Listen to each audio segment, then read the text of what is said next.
Hello, and welcome back to the JRB podcast with myself, Ryan Levine, joined here with Jeff Jones and Bowden Temnick. Hey, Hello. And today we're going to talk about Photon Hypernova for somehow one of the first times. We've vaguely alluded to some of the cards. We've never actually it always seemed so distant and far away, and now it's just the sneak peek is in 5 days. So it's about time we've talked about it. And now we finally know all the imports, all the world premieres, and just everything there is to know about the TCG set. So I think we can go into it with, all the information hopefully will be a bit more helpful. So I guess first thing is, uh, if you've truly never, if you have no knowledge of any of the Hypernova cards, I recommend that you just pause this real quick, look at the set a little bit, and then because we're probably going to go into more detail on some of these cards. So if you have zero idea of what a PHHY even is, this will not make much sense to you. But the first thing, I Also, guess, where have you been? Because those cards. yeah. somebody Also, where have used you been? Yeah, but the cards I'm actually most excited for are not PHHY. They are actually some of the branded Albaz cards. The card in this set that I'm actually most excited for is Granule the Dusk Dragon. And I don't know if I pronounced that right. I probably didn't. It's However, like that is Granagul or something like yeah, that. it's a French word. I have been told. And the card name is the same in French as in English from what I saw. Or at least that the first word is. But this is a card that I ever since they revealed this. I have been just rubbing my hands together, waiting, I'm gonna cook when this one's out. Just I think Blazing Cartesia was such a cool card, and it was really held back by the limitation of it can only make a level 8 or higher fusion monster. So I felt like it really was much more limited in what it could do in an at first glance very generic card. And then now this new fusion monster makes it just the most generic thing ever. You can just fuse it with any light or dark, and you get to foolish a level 6 or higher light or dark from your deck or extra deck. And then it has another effect in the graveyard where it or from the field or graveyard, it's floats. It just does a lot. And Yes. Cartesia is a card that I already thought was pretty cool. This is another card that synergizes with Branded in High Spirits, a card that I like probably more than I should. In that it Both of us now, are huge fans of that yeah, card. Yeah. in that it now gives you a reasonable spellcaster to send from the extra deck with Branded in High Spirits. So Branded in High Spirits can search Cartesia first of all, so it might already be in your deck because that's probably the best. That's probably the most powerful card Branded in High Spirits can search anyway. And then this is a good spellcaster to send from your extra deck to let you discard spellcasters. So now you can get even more value on Shadal's or something like that, another fusion deck. I've talked about this briefly when we were talking about the OCG ban list, and we were like, well, what do you think would be good? And I said, I think this card would be good. And then I don't know if that actually ended up happening. I haven't really seen any of the Japanese decks kind of since then, but I think this opens up a lot of different things that you can do and only get stronger with the cards we've seen from Cyberstorm Access, because there's even more Bistral and Branded and Despia and Albaz support in that set. So, and I think Cyberstorm Access is finally the last support we're getting for Albaz stuff. But Okay, you say that, but then watch. yeah, I know. Every time we think it's over, I there's know. more. I as soon as I said it, I just kind of made a face. I'm it probably, maybe in 6 months or sales are down, we need more Albaz, But yeah, so that's my pick from what my favorite card is in this set. I also think Starlight Mirror Jade is really cool. I think that's a very, very, very good pick for Yeah, in our end of the Starlight. year podcast, I said that Mirror Jade was my favorite card of 2022. So Yeah. I'm pretty happy that Mirror Yeah. Jade's a Starlight. So what is your favorite card you think from Hypernova that you've seen so far, including the premieres? It might be the new Yeah. guy. Yo, absolutely, yeah, 100% is the brand new world premiere card. Let me make sure I don't get his name wrong. Okay, yeah, because Diablo Lantis, the menacing mantis. Yeah, yeah, we're definitely gonna talk Uh, about that a lot when we're talking about the world Jerome premiere probably cards. had a Yep. really good Yeah, time. so I guess we will naming that save the card. analysis of that one until we're doing the world premiere card, because I'm sure you have a million things to talk about that. But Bowden, what was your card that you're most excited for in this set? Terelement Kashtira. I don't know. Like Yeah. every Yeah. there's a lot of good cards. I think Hmm. there's a lot of interesting cards. Like again, not to get into like the world premiere one. I think that the little dolphin hand trap sort of thing, or like hand trap esque, is very interesting. Because it is, just like playable with all of like the other support we have, and it isn't as restrictive as Silent Angler, which I think is really interesting. Hmm. Um, yeah, I don't know. Like I also like the synchro too, but like out of default, just looking at like the OCG set before any import, like my default was like, oh well, like this Terrelmet Kashtira card is actually just absurd, Yeah, and it's yeah, insane. I no, agree. So I guess let's run I through think like besides that though, I think like there's like just like a couple other cool cards that I like are the what is it called? Oh my gosh. Oh, the don't big say the welcome pirates. labyrinth. yeah, big Oh No, welcome no, yeah, labyrinth. that Yeah, card's yeah, big. I like Ryan and I were like big fans of the kind of like trap strategy, and then I think something that is kind of unique. I think the Ice Jade Synchro doesn't get talked about a lot because it's a level 10, and and Baron Aaron kind exists. of Yeah. dominates. But it has a very unique ability that I think is just very very cool. So I'm maybe we'll go over it because if we go I over the rarities actually and am stuff. not. We will get to that one because I remember reading it when it was first revealed months ago and being like, this is kind of cool, and just like forgetting it existed. So Yeah. definitely kind of just went over that one. Also, when you started saying like, I know Ryan and I are a big fan of, I thought you were gonna say Labyrinth, and then you said Trap Deck. So I'm like, yeah, sure, fine. Because Mm-hmm. I don't know where this narrative has come. It's like whenever a deck building set comes out, I'll read them all for the first time and I'll be like, this deck looks cool. And then I will not play them a single game and I will not test them at all. And then for some reason, people will just be like, Ryan, you actually love that deck, remember? And I'm like, I don't know what. Like, I think Yeah. Ashala said, like, I True, know true, Ryan's tested Exorcister a lot. And I'm sitting here like, I think I've played that deck like literally for 2 games. Like, I don't know any of these Yeah, do. no, no. To be fair, I'm pretty sure it was when they were playing top eight of Niagara, and they were just like, Ryan told us what to do against this deck, and Oh, I was like, I don't think he did. I, I, I don't remember. Apparently you didn't, I because think it was Ryan Ray ended Yu who up must winning have anyway. told them, But right? oh yeah, I Probably. don't know, dude. Yeah, Wait, I don't who? know. Hmm? Who? What? Ryan Yu, probably, right? They What? probably been Oh, Ryan Yu, not me. I imagine. potentially. I don't know. Doesn't matter. I don't know Basically, if Ryan you would sell out his fellow yeah, I don't think so Exorcist either. Yeah, brethren, but I have no idea. Again, I have no idea. But Jeff talked about trap decks. I'm like, I guess I like traps, sort of. Historically, I have not, but recently I've come around. someone clipped that. That could be a meme at some Yeah. point. Anyway, yeah, I I don't know, dude. I think it's just been the trend because all of the other decks are so convoluted, and it's also just like during COVID, you're not playing Yu-Gi-Oh as much, so maybe like you enjoy the trap decks more for like Yeah. interactivity. Like you did play Sprite instead of Terelement at the one YCS that you managed to wake up and show up to. That is Um, that is true. yeah, That did so like And happen. then at I guess Nationals, that's like he's played Golden Lord a whole bunch. So yeah. Yeah. All right. Fine. Maybe that. Well, sure. That's fine. Yeah, all right. Yes, Fine. I can see Ryan's this been one. typecasted. This went Yeah. way off topic. I just. This wasn't even.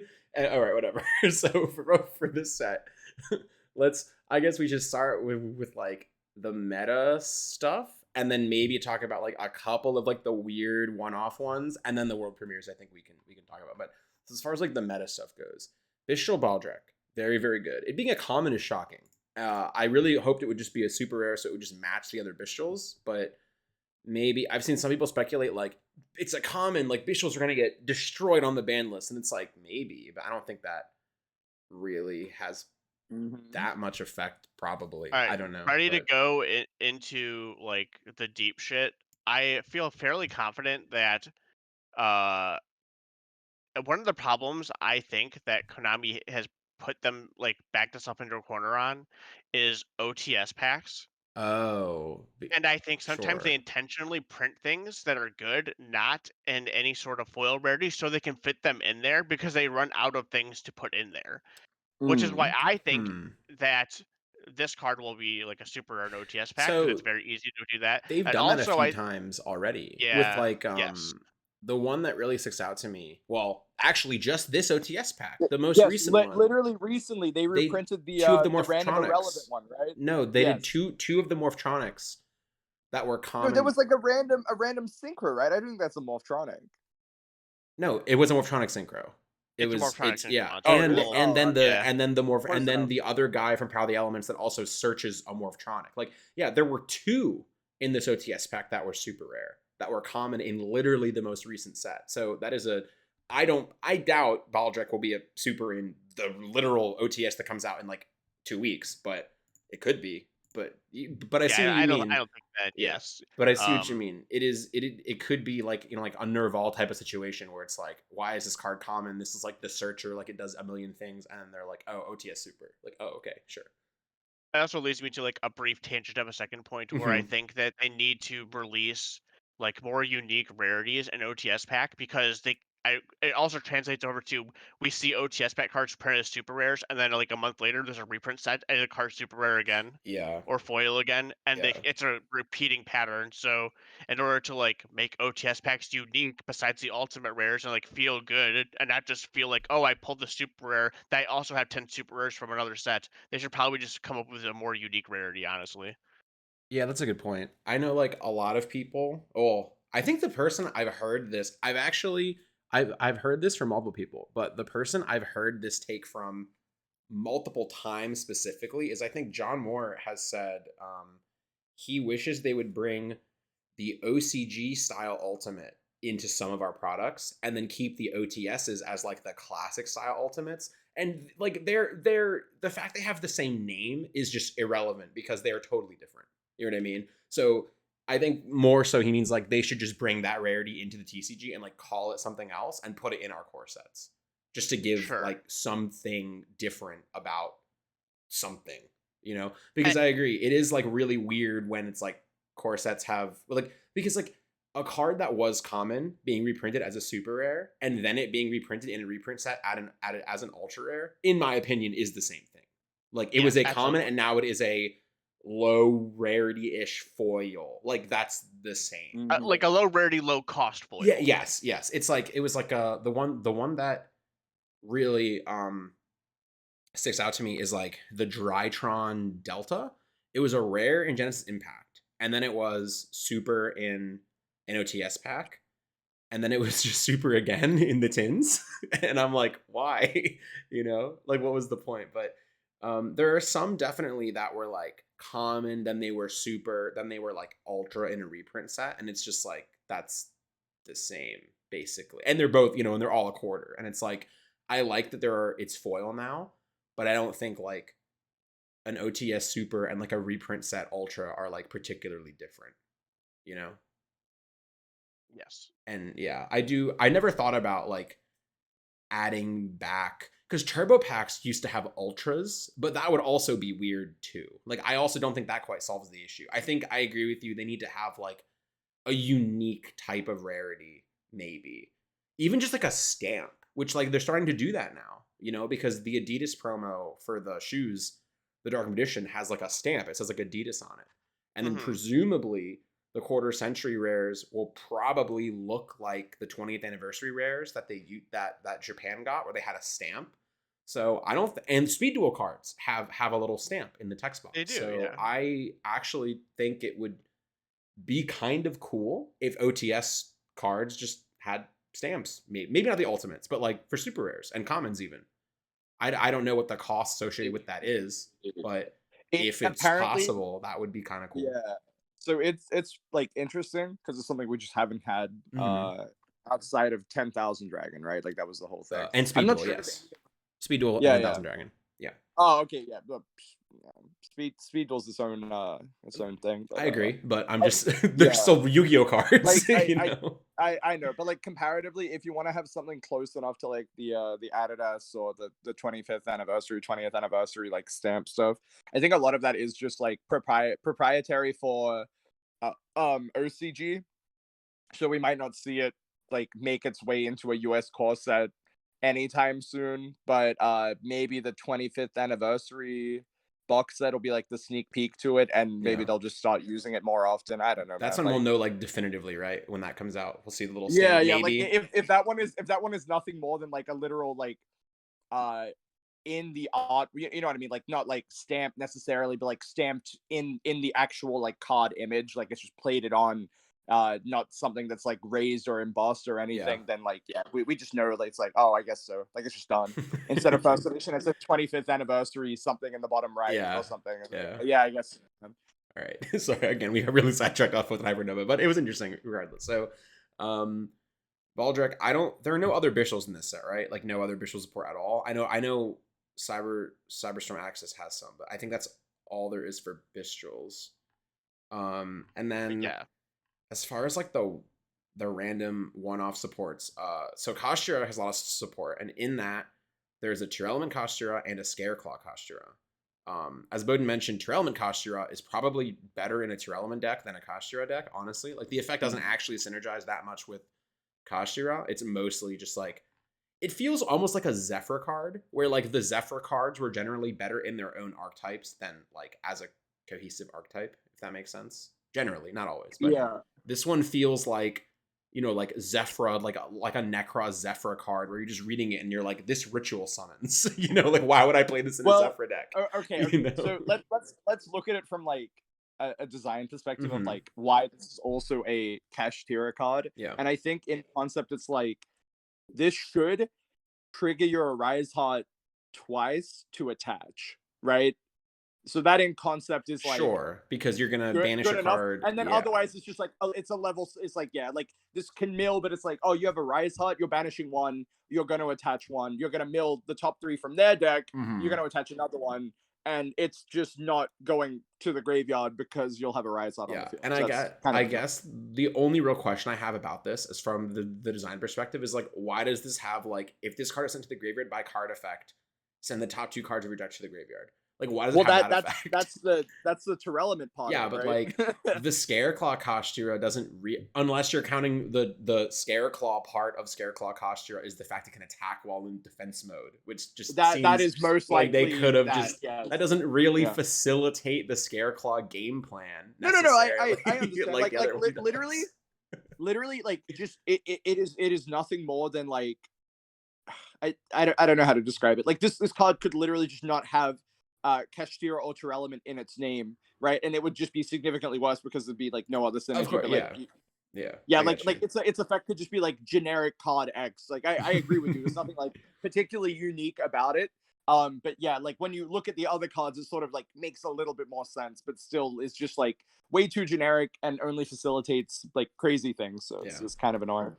So I want to take this time to point out that this is one of those things where I feel like Japan is very poor at analyzing whether a card is good or bad many times, because if you look at this card in a vacuum at itself, this card is not very good. But when you think of it was in combination of what the Tier Element deck does, this card's fucking insane. Yeah, right? Sure. This is a card that probably, when you're reading this set for the first time, we probably all read this and just like skimmed past it and was like, sure. I absolutely and then just did. kept I was going, like, and it's like, okay, whatever. Yeah.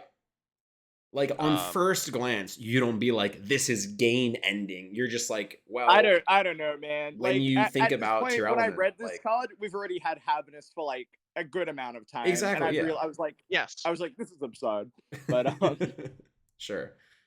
I think the fact I wouldn't that, say absurd, because the fact is that it mills but does not fuse, and it's also not aqua. Oh no! So, like that is like a big issue. Like this card itself doesn't actually, like it's also a psychic, which is like another like probably like another concern in some capacity. I don't know.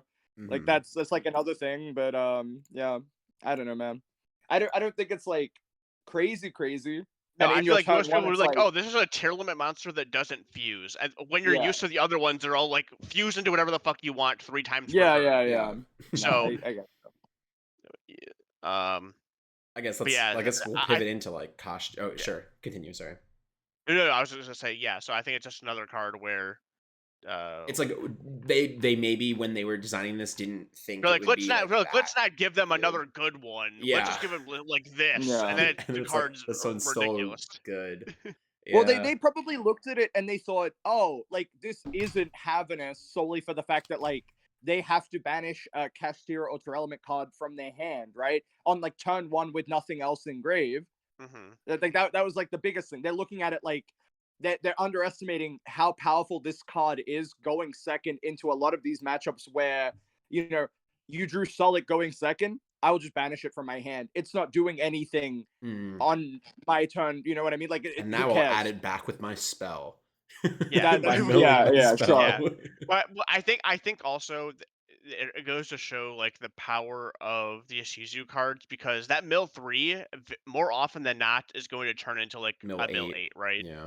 Well, that was just like all of our testing, right? There's like so many avenues of like, hey, like I don't really get an opportunity to trigger a bunch of these effects otherwise. Like maybe you're facing down something like Unicorn or the like Fenrir or something, and it's like, oh yeah, well like now you just have another option to Havernus in certain spots of a turn where maybe an effect won't trigger, right? Like maybe you do have the option now to just like activate this in hand, take the -1, try and get lucky with your mills, and like the whole world like It's not starts even getting forming. that lucky, right? Because there are so many Well, no, cards no, no, that no. Like, mill. well, like it's still like you still have to hit. Like that's what I mean. Sure. Like Yeah. I just think you're statistically, favored you are like pretty probably more like significantly. yes, Yeah. you are favored like By a quite lot. heavily. But Especially because you can use both effects of this card in the same turn. So if you summon one and then mill 3 and hit the other one, it just mills. yeah. Essentially, it mills past itself and just hits 2 more, right? So Mm-hmm. it's just like, and then that might hit an I just Ishizu think card. I It's think like, this is very silly card design for where we're at now. yes. If this was just like earlier on, right, and we didn't have the Ishizu cards, maybe this one's a little bit more manageable because I Yeah. think there is a lot more playback. Imagine a world of no Ishizus, Bestials, and like Tour Element cards. Not particularly close to like OCG is at now because I think that's a whole different ball game. But just imagine like you summon this by banishing a card in your hand on like your opponent's turn 1, right? And then you mill a name and they bestial it, and you're just like, I guess so. And then you start your turn with 4 cards. Like you know what I mean? Like how sick would you be? Like yeah, I don't know. I think Good card though. the first time I ever activated this in testing, I activated it. I banished like I think like a Merly from my hand. It was on my opponent's turn, and then I milled like an Ishizu guy, and then so I milled like 5 more, and then I milled Crime, and I just looked at my banished Tier Element and went, "This is dumb."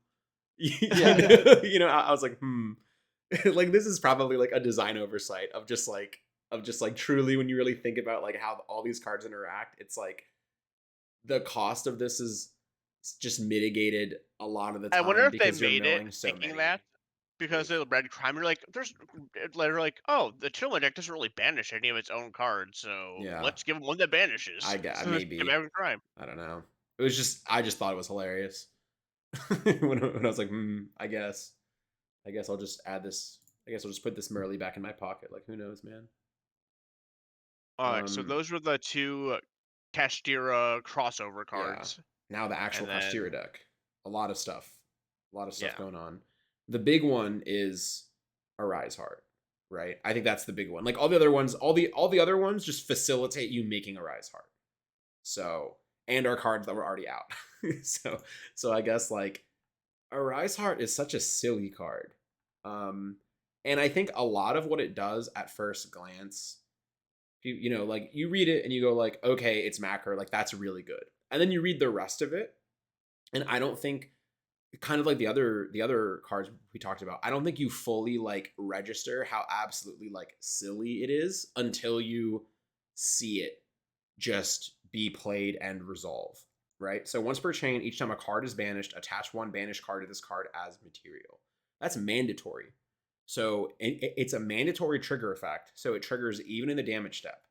So it triggers. So like if you just like attack over your opponent. Also, since it's macro, obviously, if you attack over something, the thing you attack over will just get banished. So it essentially, when you're like attacking, and all the Kashtira have effects that trigger when they attack. So the battle phase, something you'll actually be using in your Kashtira deck.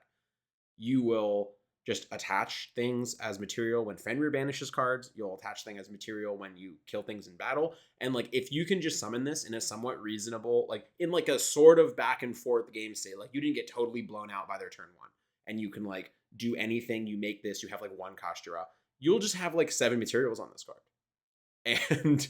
And then you can use its effect where you detach 3 to banish something, which will then trigger it to attach another card, which is ridiculous that it triggers off itself.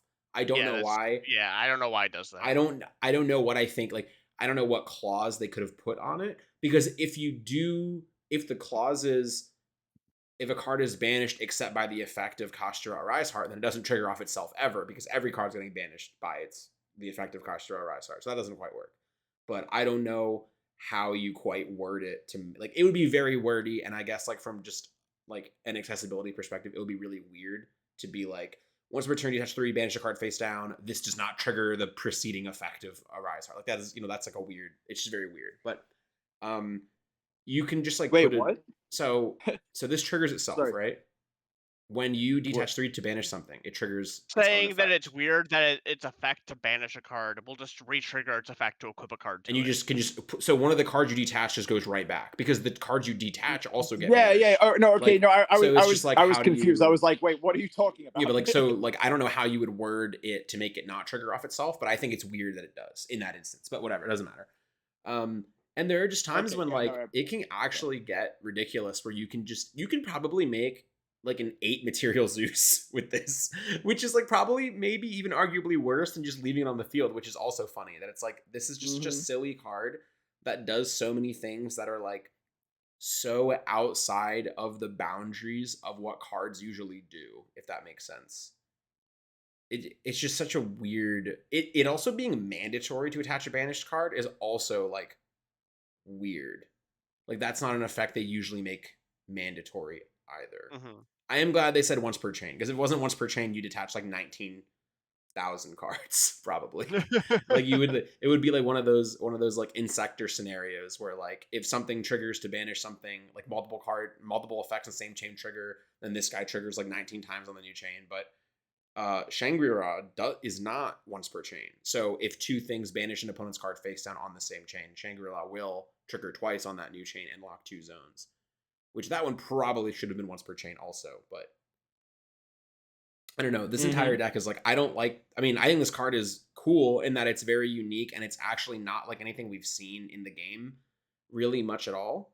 I think whenever somebody tries to compare it to like a previously released card, I don't think the comparison quite fits. Like people are like, oh, it's Dark Law. It's like, not really. What it actually feels like. It feels like not a Yu-Gi-Oh card. I'm trying to think of like the apt comparison. Because there are like other card games where like cards like this sort of exist, and it sort of makes a little bit more sense. And like just the whole like attaching from like your banish when something is like getting banished, like having the option to do that is like, I don't know.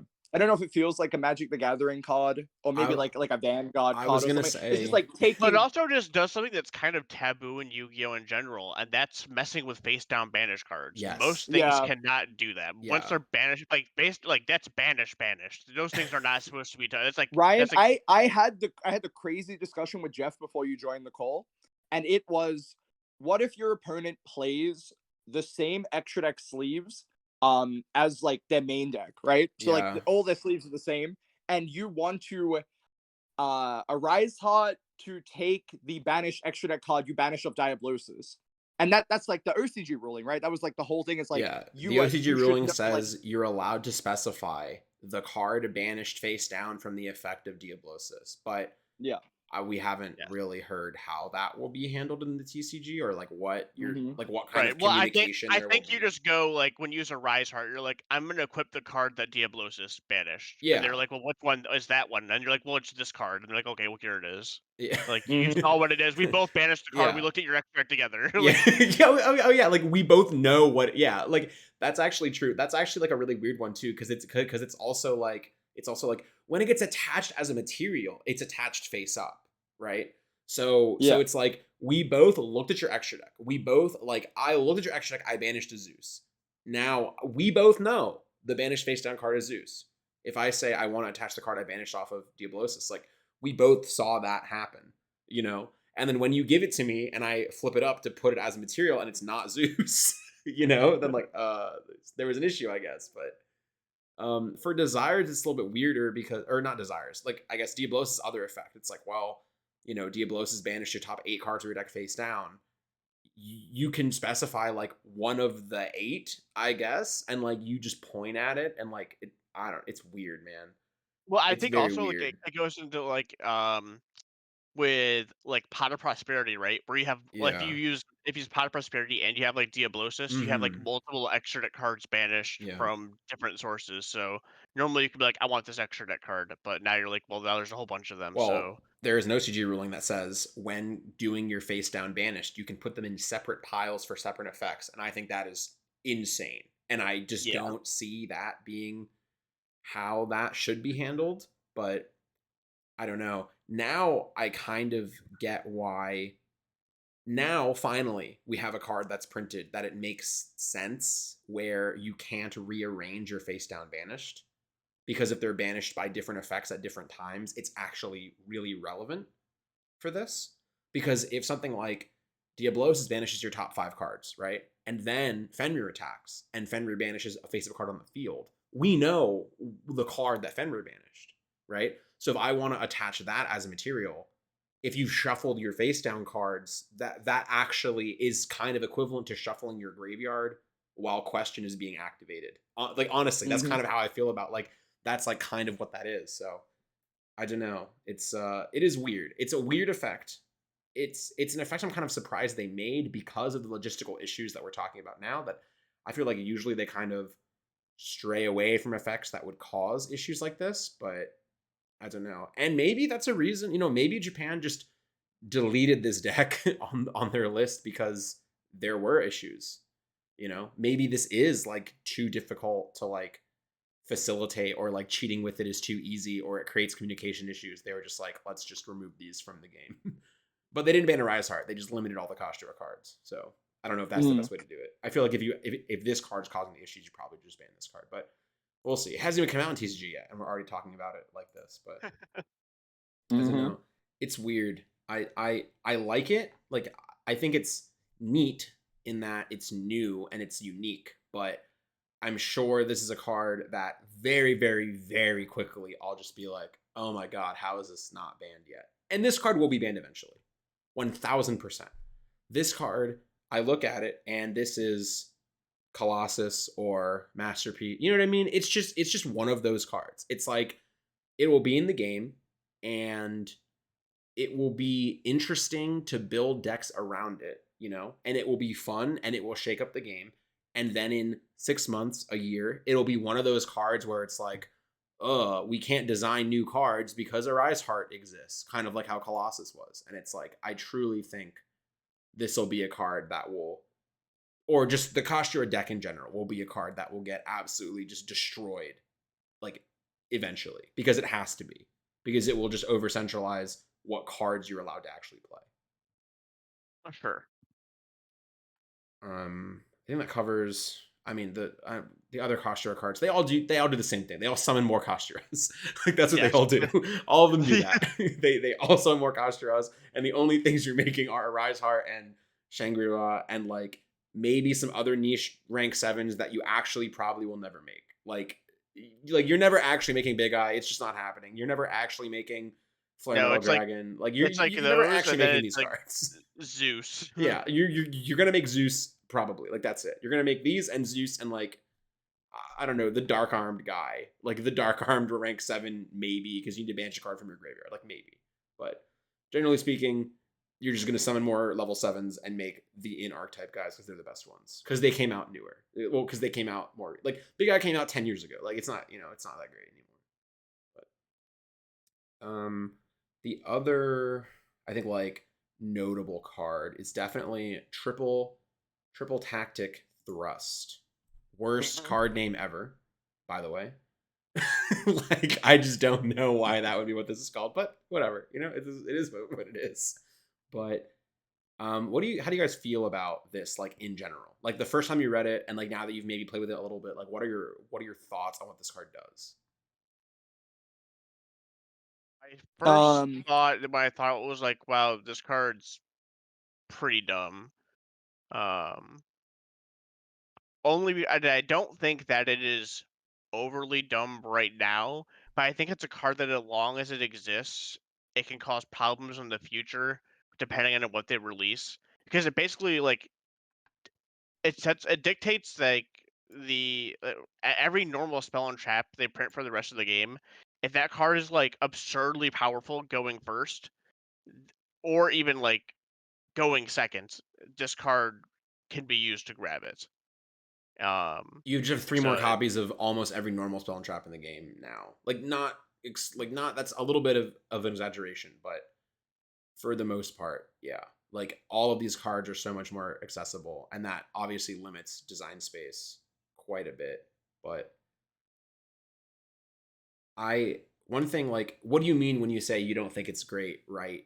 Like what about right now do mm, you think makes it not so great? I I don't know if it's just because I feel like Kashtira is so not Kashtira, if just the like Chillum deck is just so oppressive that like a card like this just doesn't feel. I feel like there's like no single card you can get to deal with everything that Tearlament does. That's the problem, I think. I think it does so much and has so much going for it that I just don't know what you're doing with the one card most of the time. Sure. I'll argue that this isn't necessarily supposed to like get the card that auto wins the duel necessarily. It absolutely could. And in formats where the decks are weaker, it absolutely will. You know, like Yeah, yeah. that's my major issue. That in slower formats or against things that are like more mid range, this card could be like a complete upset in like a mid range matchup. Yeah. But for the most part, I guess the idea of it is like you're playing against your elements and you pick away at their field with whatever cards in your hand, and then they use some of their interactions. And for True Elements, you mostly know what interactions they have because you know what all the fusions do, and you know, like, you know, they have a back row. It's like, oh, I guess you search Solok, so it's probably Solok, you know. And then you use this more or less, I think, to like search for a card that helps you like assail what they haven't used yet. But even then, because it's limited to normal spells and traps, which is not a big limitation. I mean, traps, it's like you're probably not searching a normal trap to like help you. Like it's the only one you'll searching, the only two you It's can like search that do evenly anything is matched. evenly or imperm. And like, you know, that's sure. Like that's one thing. But generally speaking, it'll be a spell. And then you're like, okay, so what spell are you getting? It's like, well, only spells you put in your deck. So like how many of these weird spells are you actually putting in your deck? So then okay, what about engine? It's like, well, you can get instant fusion, you can get terraforming, you know, for field spells. Like those are very strong cards, right? But like, is Oh, it? that was something I noted when we saw that card like released. I literally said instinctively was just they are never gonna hit terraforming ever now, right? Yeah, I guess because Because it's just the one as of long you as can they get off hit this like card. yeah, Yeah, pretty much, right? I think you're gonna see a lot more of the silly one-offs just like exist forever solely because of cards like this until like this card just becomes an issue and gets hit, yeah. right? Which is like what I like. So what I like about this card in general is it maybe helps with siding in that your side deck now could technically be 3 of this and then like 9 different one ofs. And now essentially you have 4 ins and outs in a bunch of matchups, right? Because and now you have basically 4 copies of 9 different side cards and you used 12 spaces to do that, right? You know, as an example, probably not gonna have 9 continue, you know, 9 normal. Probably it'll be like the break even point is like 3, I guess, is like when you're actually benefiting off of it.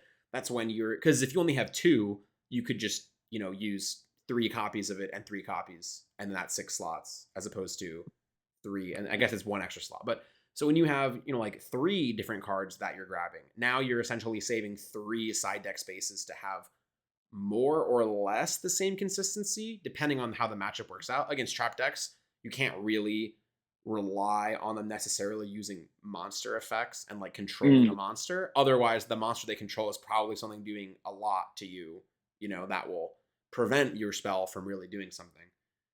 But Well, that's the issue, right? Like that was the whole thing. It's like if you look at these cards over like the last 3 years, mm, and I think it's similar to something like Kurakara as well, where like imagine Kurakara in the like Sword Soul format or something, right? Where it's just yeah, like, hey, you have all of these decks that like not generating like particularly unbreakable boards, but it's just like efficiency and like these cards are trading really, really well. Like Baron, hmm Shizhao, and then you Kurakara get rid of all of them because and they're then you just gonna take their activate.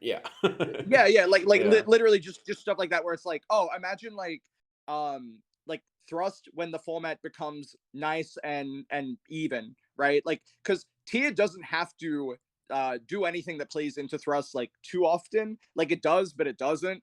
And like when it does play into it, it's like you can sort of offset it by all of these like grave effects and everything else, and like every other deck is just so much less powerful than tier, so it's only really dictated by the mirror match, blah blah blah. So it's like really convoluted. But I think like Jeff said, you'll definitely see issues in the future, just solely because of like how polarizing the card quality is for the generic cards, which are just, you know, mostly normal spells. Even just like traps as well is probably going to be like another issue too. Like you're just going to be able to do this in like your labyrinth deck more than half the time, and it's probably going to like set you up and just like snowball, you know, similar to like Ulta guys, where it's like, oh, I drew like Pot of Extravagance or something. Like, you know what I mean? Like I drew Desires and now I'm +2 on you, and this is just going to be like way more swingy than you'd like. But I don't know. It's a weird thing. It's going to be really interesting to see what happens after a ban list for a card like this specifically, because I think Tactics is kind of unhealthy as well, where it's like Tactics is either really really good or really really bad, and we've seen that since it came out, right? Like Tactics has not been a staple. That's just that, you know what I mean? Like it's existed, but it's not been a card kind of have come to put in and out of the format. Yeah, like it's definitely So, come in and out because it has application in some decks and against some decks, and doesn't have application against other decks. So when you look at a card like Thrust as well, though, right? When you look at the whole thing of like, oh, some people might be crying that it's like, oh, you know, it's like non-restrictive Tactics or something, where it's just like, I can't, you can play around Tactics, but like sometimes you cannot, right? Like what you know what I mean? Like, oh, Thrust is like the same as Tactics 99% of the time, in respect to like most of the effects are going to be triggered in main phase 1 anyway. The benefit of Thrust is that when your opponent guns their effect in the draw phase of like a blanket effect like Dimension Shifter or Abyss Dweller or something silly, you know, like you get to activate it. I don't know. I think that card is like, I think if Tactics said monster effect at any point, it would probably just be very like just imbalanced, like kind of ridiculous. But I think Thrust for what it is like kind of manageable, and same as most other cards in the game for like the longest time, only as good as the cards you're able to get off it. So we could probably just, you know, it just probably doesn't have to exist because of that reason. Like cards like that are just never healthy because you have to keep so many other things in check as you go. But like overly generic like tutoring effects are gonna be like, as the game goes on, like how this card will never be power crept, because if the cards in Yu-Gi-Oh get better, all this card does is search them. So it'll just search the better cards, right? Like an effect like that cannot get power crept. Like it will only get better. So yeah, we'll see how this plays out. So on the one hand, I think this card is okay. This is gonna sound so stupid, but please bear with me. I can see one argument to say this card literally will never be better than it is now, and another argument, this card will literally never be worse than it is now. Allow me to explain. Yeah. What I think makes this card literally never going to be better than it is now is you look at people's decks. Every single deck. True Element plays on your opponent's turn. It mills everything. Bistals are in every deck. So the odds of your opponent having a monster on their field, you going first, hopefully will never be higher. I hope in Yu-Gi-Oh! There will never be a time when your opponent will have a monster on their field on your first turn going first more often than there is now. So 1 point for Thrust. It'll be live, you know, you're playing a Trello Mirror, you mow them both 5, they make a fusion or they Bishal you. Thrust, you can search your card and activate it. Why I think this card also on the other hand will never be worse than it is now. You look at these decks. This doesn't apply to the tier mirror specifically because you have the Ishizu shufflers to put your cards back in your deck. But we're in a format where, let's say you're playing Sprite, right? Against tier, they're going to mill you 10 cards, right? It would be a shame if you can get to resolve your Thrust, but in the 10 cards they milled your one of card you wanted, right? And you have no way to recur it. Similarly, Kashtira. I'll banish the top 8 cards of your deck. I see. Well, I hope when a fifth of my deck was just removed, you know, it didn't have the card I want to search off of Thrust. And sometimes Diablosis will banish more. It'll banish like 20 cards, you know, like before you get a chance to use this sometimes. So it's just like, so that's what I mean when I say, like, in theory, it'll never be worse than it is now. But like, it'll never be easier to activate than it is now, and it will never be worse to activate than it is now, if that makes any sense. Because the odds of you actually having the card still in your deck that you want will never be lower than it is right now. Hopefully. If we ever have a format ever again where a higher percentage of your deck is just removed before you play a single card, I think we have much bigger problems than is triple tactics thrust good, right? Yes. Like, this is already pretty egregious in terms of how many cards are just gone before the game really even starts, but whatever. So yeah, that's my thoughts on this card. And I don't know how it's gonna shape up, but I guess I kind of like cards like this that like you can approach it from many different angles, and that's what I like about it. And I think we'll see a lot of people approach it from many different angles, and we'll see people use it in a variety of different ways, and it will be interesting. And in the short term, I guess I like that.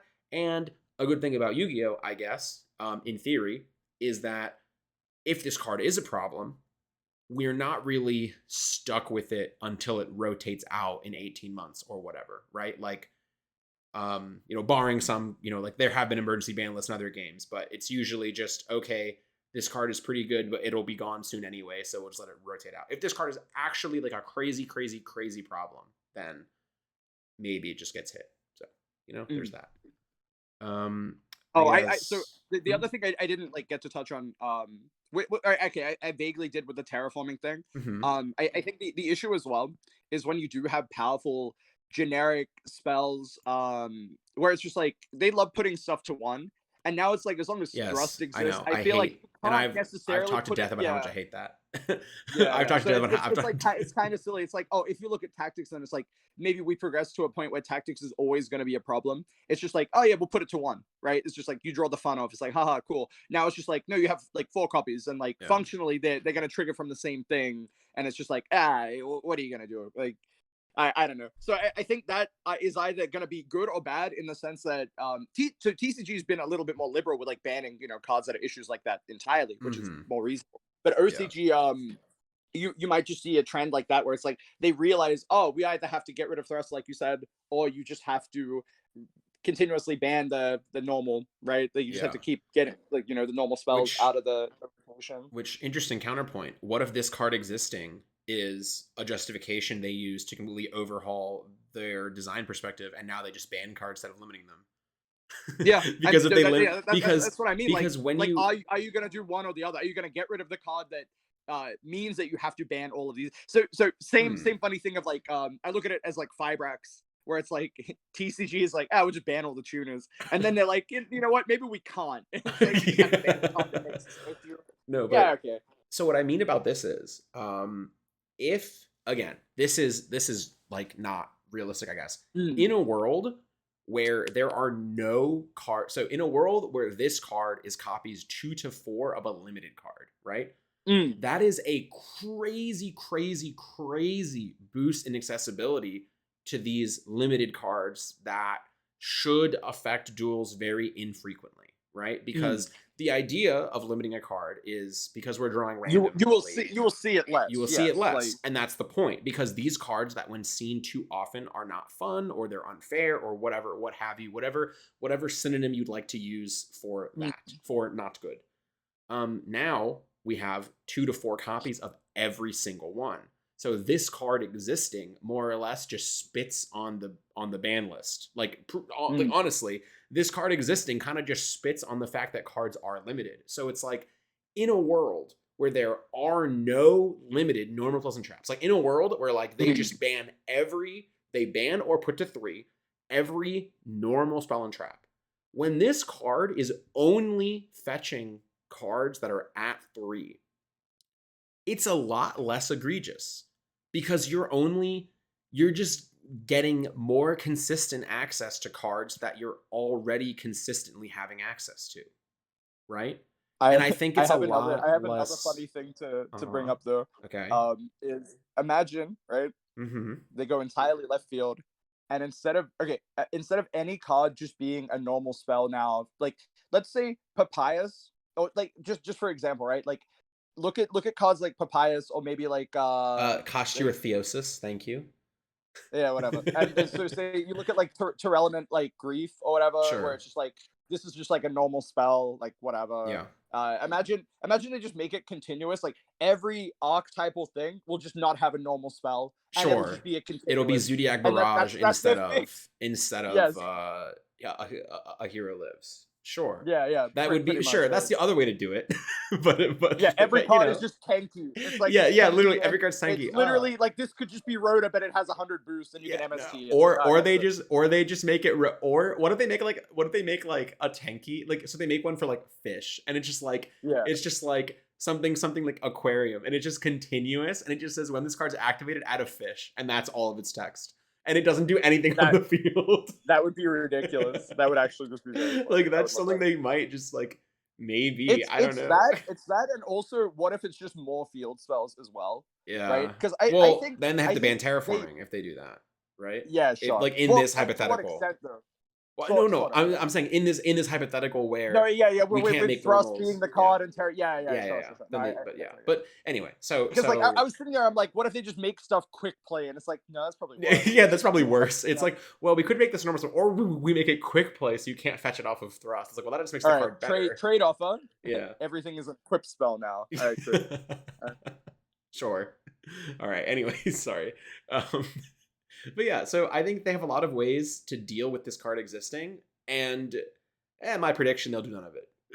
My prediction, they'll just kind of let it be and see what happens, and unless something extra crazy is going on, I doubt we'll see the changes that we said. But well, it's the same. Like every time we look, like in the last 3 years, I think we've had some of the nicest generic cards in Yu-Gi-Oh! Comparative to like the years prior, right? Like everything else was more archetypal. You had less like, haha, this is generic card X that will do, this thing that other cards won't do. We look at the lightning storms, the tactics, the droplets, the stuff like that, right? Yeah. And I think it's like we're sort of at the point where cards like that are fine, but are swingy, but we're sort of like in this weird point of the game where it's like, no, like you need cards like this because the Yu-Gi-Oh power level is so high. Like Raigeki and Darkhold are just at 3. So I don't know, man. Like it's weird. It is very weird, just like how it's sort of like devolved from where we were once at. Hear me out. Where a card like Raigeki would be banned. Now it's like, no, it's at 3 and Lightning Storm is also at 3. Hear me out, Bowden. Yeah. Because this card exists, all of the spells that they were going to make are now vanilla monster pendulums. Like zeros, like zero attack, zero defense. The problem with that is the issue is that you are able, if they have vanilla monster pendulum, I know. You are able to play painful decision. I know. I'm just saying, like, because if let's make them level 5 or higher as well. Yeah, then it's summoner's art. Oh my God. Okay, fine. It's like a level 10/0/0, and then its effect, like its monster effect, is like just cannot be summoned. That's just all it says. Just cannot be summoned. Do you know what that brings me back to? Which is funny because I was looking at the OTS 20 set list. It's like the upstart goblin for the like decks without extra decks. Yeah, so I can't pronounce. I know you're talking about it's 1800 level. I know what you're talking about. I don't know its name. Its name is like a merch something, AMO something. Okay, I'm just gonna look up. Okay, 20 Yu-Gi-Oh. Sorry, I'm just gonna look it up because if I don't say its name correctly, some people actually know what we're talking about. It'll wrap your brain. It is what? Okay, I'm going to, for those of you who don't know what we're talking about, just want to look up the card. I'm going to spell it. ANCHAMOUFRITE. I don't even know where to begin to pronounce that. So if so anyway, but it's a level 5 pendulum, and you can put it in your scale, and you destroy it, so it goes to your extra deck, and then you draw a card. You can only activate that effect if you have no cards in your extra deck.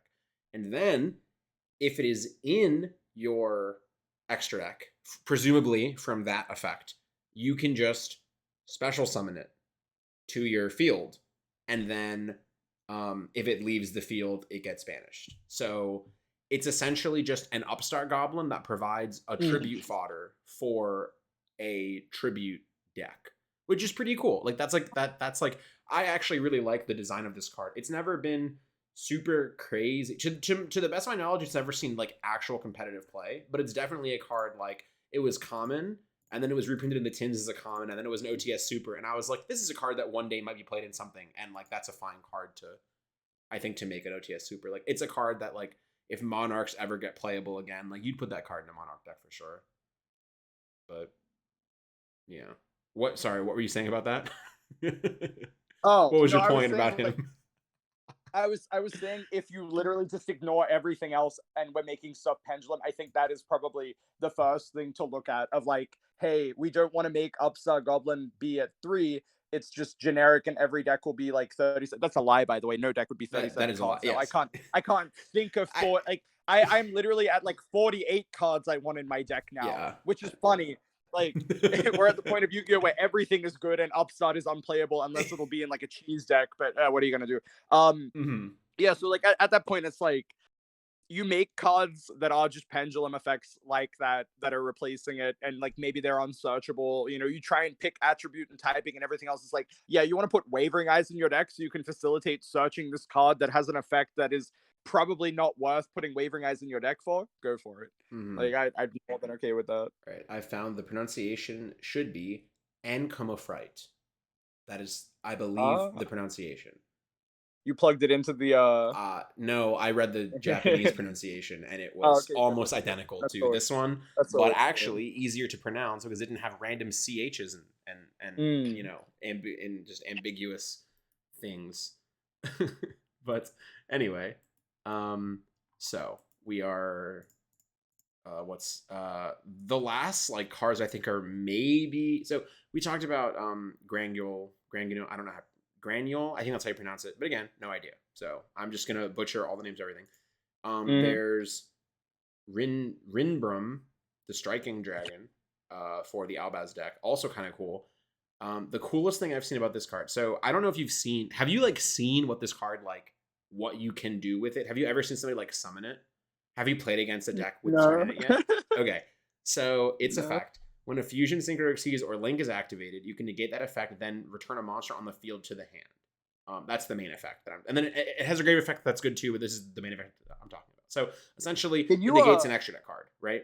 Yeah, can you link me to whatever this card is? Sorry, I just have this I'll put it in chat. Okay, yeah, sure. Okay. So I was playing against one of my friends like a week or two ago, and he was like, I proxied all the Hypernova cards, like I want to test this deck. I'm like, sure.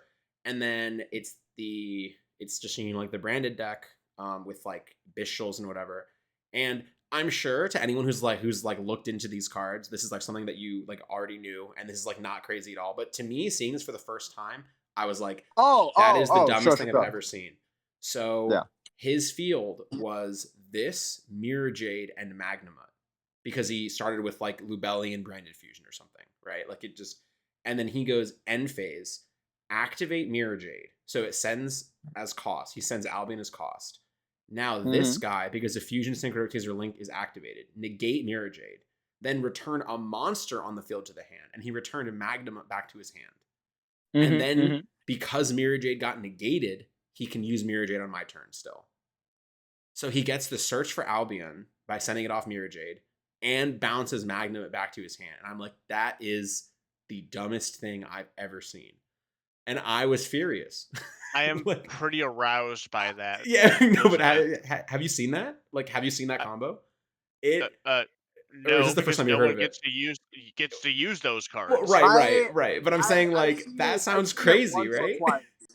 Yeah. I've been looking at more. So it's more of like the OCG where they're doing like they have that, but they already just like end on 28 different things now. Of course, and that one is usually just like the last resort. Yeah. Like they get the synchro, they get the quick fusion, and like everything else. Yeah, but it's like when he bounced Magnamut back to his hand, I was like, this frustrates me in a way I can't quite explain. Like I was like, man, if I was playing Trellman, that would suck. Anyways, summon Fenrir. You know, and I was like, crazy. Anyways. All right. Yeah. Trade offer. We play branded for AYCS. Yeah. And then we summon 3 Masquerade. Literally. And that'll be the win con. Actually, that probably beats a lot of things, but all right. So that guy, and then the Therian rank 8. Technically he's not a Therian. Yes. I don't even think he's a Spriggan. He's gigantic champion Sargus. Yes.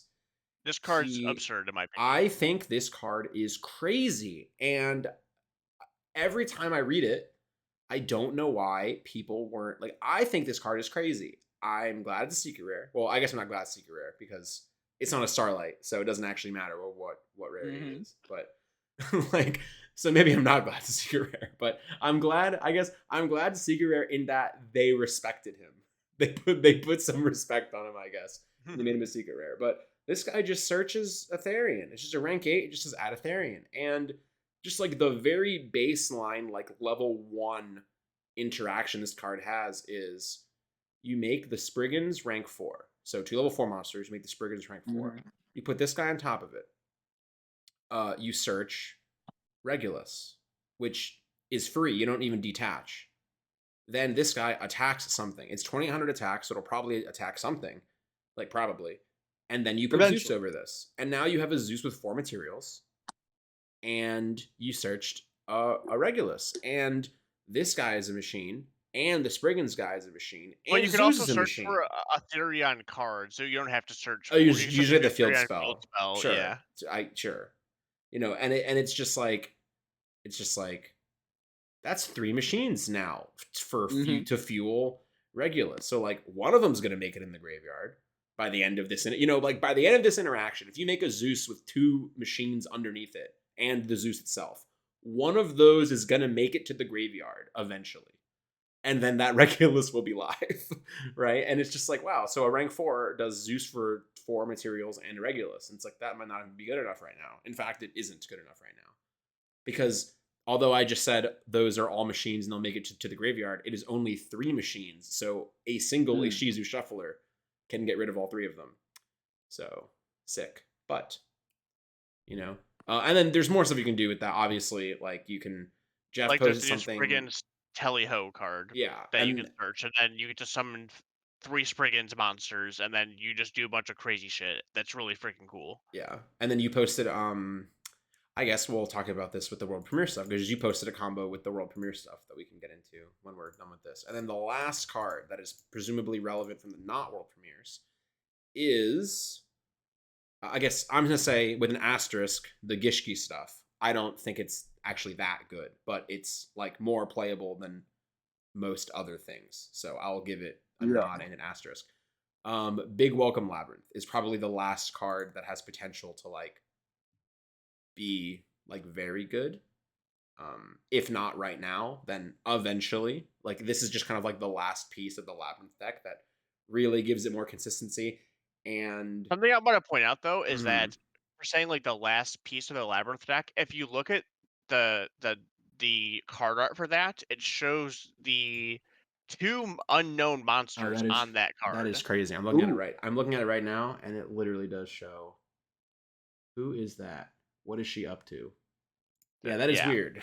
So there are and there's silhouettes. They're like sort of like, who are these mystery people? So that is weird. You know, but yeah, the Gishki those that I think are good. 2 things that I think that before we're getting into the world career cards are, I think the new Generator Xyz monster is an absurd card. There's a Generator Xyz monster. Hold on. It is a rank 9. And Generator. Sorry, I do know what that one is. Sorry, yes. When you said Generator, I thought. So when it comes to rank 9s, obviously the thing we think of is VFD, right? He's like the epitome of rank 9s. After that, they're kind of lackluster, but this card is like probably as good as you can get from a card that doesn't just completely blank your opponent's turn. And it's a generic rank 9 that says monsters your opponent control lose 1,000 attack and defense. Quick effect, you contribute this card, special summon a non-fairy generator Xyz monster from your extra deck. Then you can attach cards from any field and either a graveyard to that monster as a material up to the number of materials this card has. So that means anytime you have a rank 9, you contribute this guy to summon the other generator from your extra deck, and non-targeting, equip any 2 cards to it from your opponent's field and graveyard. And I just think that is absolutely absurd. What does the other Generator Xyz do? He allows you to. I mean, honestly, I read it last night, but now I forget again. But yeah, I mean, I've definitely read it before, and I actually just forget. It's not like irrelevant, his effect. No, I agree. It's the Generator Boss of Eternity. This one. Jormungandr. Yeah, Jormungandr. he gains 1,000 attack per material, so he'll be 2,000. And quick effect, you can attach one material from this card. Each player draws a card, and each player that drew a card attaches one card from their hand or field to this card. Interesting. Uh, That's a little weird, so but so he gains. so he'll be He'll 3,000 attach after. one and then attach two, so he'll be Yeah. 3,000. Yes, you Mm-hmm. absorb two of your opponent's cards, and then he becomes like 3,000 or whatever. So, Sure. Interesting. I think that That's. it's a generic rank 9. So if there's any more rank 9 stuff, I think this card is really good. I think it And is other funny how bad this card is. How bad Yormungandr, the Generator Boss of Eternity, how bad that card is. That they made a card as yes, broken as the new one to make it maybe playable, okay. right? Yeah, Yes. like that was how bad the other one was. That you now essentially the other one exists with this effect of attach two cards to your opponent controls or in their graveyard to it as just like an additional effect, and it's like still maybe not great. So the other card I want to talk about for the exclusive is the Ice Mm, Jade Synchro Monster, Ice right, we did Jade mention this. Guymer Adrienne, Let me pull that and up. she's a level 10 Aqua Synchro Monster, and she takes a Water Tuner and one or more non-tuners. The Water Tuner notably can be used with the Worm deck, the Sword Soul deck, because they Oh, because make Moye Water can make Tuners. it. Oh. Yeah. Or Uh, the tokens. Any of That's them, what I they're all meant. Yeah. Water Tuners. Yeah. Yeah. I meant the Um, tokens. I promise. So you can make this with the just like basically one card with I'm gonna blank on all the Sword Soul cards. The one that just makes Baron most of the time. Long Yun. Long Gun, yes. Um, and it says quick effect. You can when you activate this effect, face up monsters you control cannot be destroyed or banished by your opponent's card effects this turn. Then, if you activate this effect in response to an opponent's card or effective activation, and your opponent has a card or cards with that name on their field or in their graveyard, you can banish those cards. So let's go over that because this is a pretty unique That's effect. crazy. So if your opponent What? activates a monster effect, you can go in response, make my guys unable to be destroyed or banished this turn. Also, Hmm. banish your monster and any copies of it, other copies you have. Yeah. Right. Um, So out of baseline, you can just respond to like a tier element trying to fusion summon, and then yes. just So banish it, and then you banish them. and then Yep. your guys are safe. Yeah. Huh. um, and then if a card is banished by an opponent's card effect while it's in your graveyard, you can special summon this card. So Wow. And it um, doesn't get banished when it leaves the field, and it doesn't get and banished when it it'll leaves just the go. field. Yeah. Wow, this card is very good. What? So This card's I think much better than Ruddy Rose yeah. for like a generic rank 10 option or level 10 synchro option.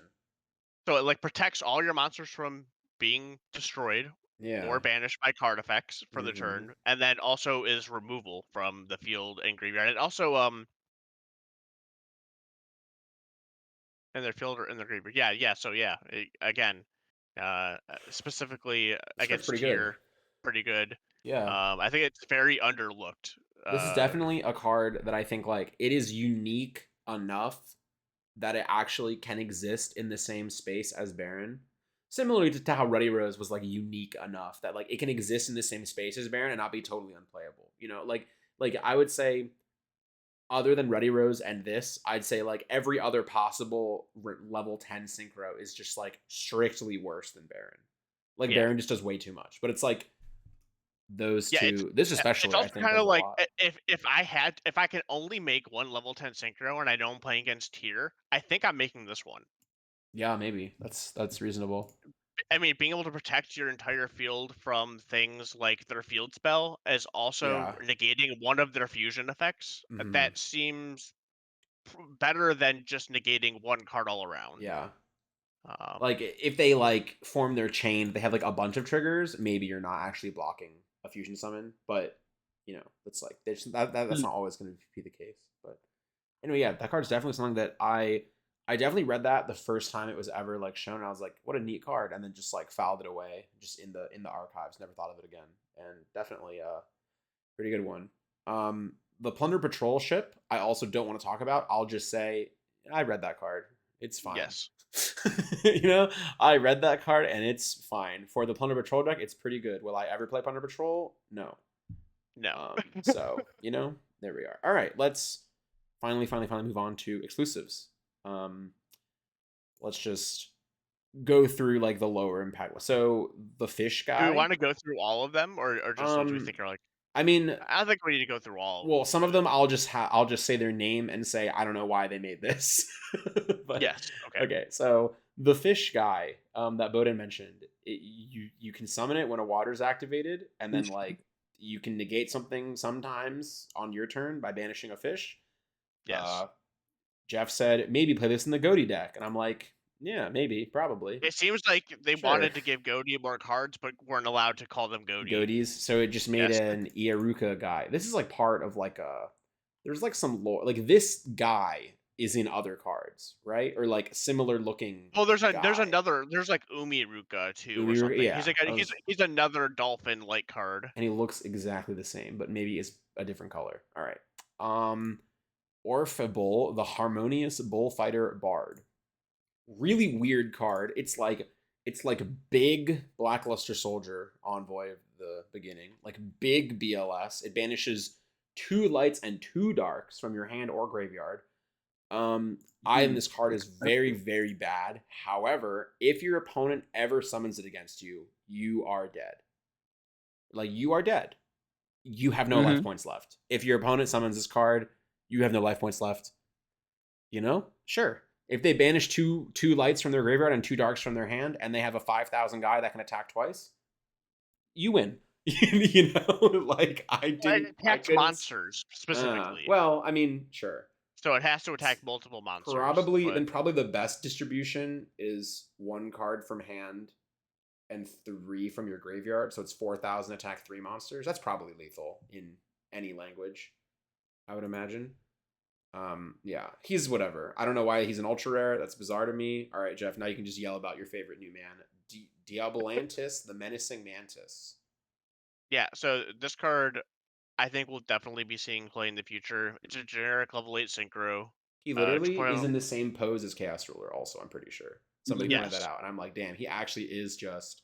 Yes, and I wanted to go back and find out which podcast it was, but we were talking about when Chaos Ruler got banned, and I said, oh, that's really weird they banned it before the set with Chaos Monsters come out. I wonder if they'll make a new level 8 synchro to replace it. And then they did. So someone go back, someone go find it, and show how Jeff was right again, because I love being right. Anyway, so it's a level 8 Dark Synchro, generic, 2500 attack. If it's synchro summoned, you can send insect and or plant monsters from your deck to the graveyard up to the number of non-tuners you use for its synchro summon. So most of the time you're going to be sending 1, but there are definitely going to be situations where you can send 2. And then if you control the synchro summoned card, you can target an insect or plant monster you control, treat it as a tuner until the end of the turn. So anything that uses the punk cards automatically gets to summon this guy, and then send the different insect and plant monsters that are extenders to the graveyard, and then search and summon. And there are literally, I think, like 100 different things you can do with this, in different decks. It's super crazy. Go follow me on Twitter, and you can see some cool stuff I came up with in like 5 minutes. And then when I sat there and spent more time on it, I realized, wow, there's even more you can do that's just better. Involving like bee troopers, and then there's other. It's just crazy the amount of things you can do. This card, this card is a common, and makes me so mad. This card is a common, and that stupid chaos bull monster is an ultra rare. Yeah, this guy is actually like, and it's weird because I was thinking about this maybe like right before the recording. I was thinking about this, and I was like, this is the type of card, the type of like TCG exclusive card that has like a unique effect. This to me feels like kind of like Vermilion Dragon Mech, like Tornado Dragon-esque card of like, if this was a secret rare, I would be like, sure.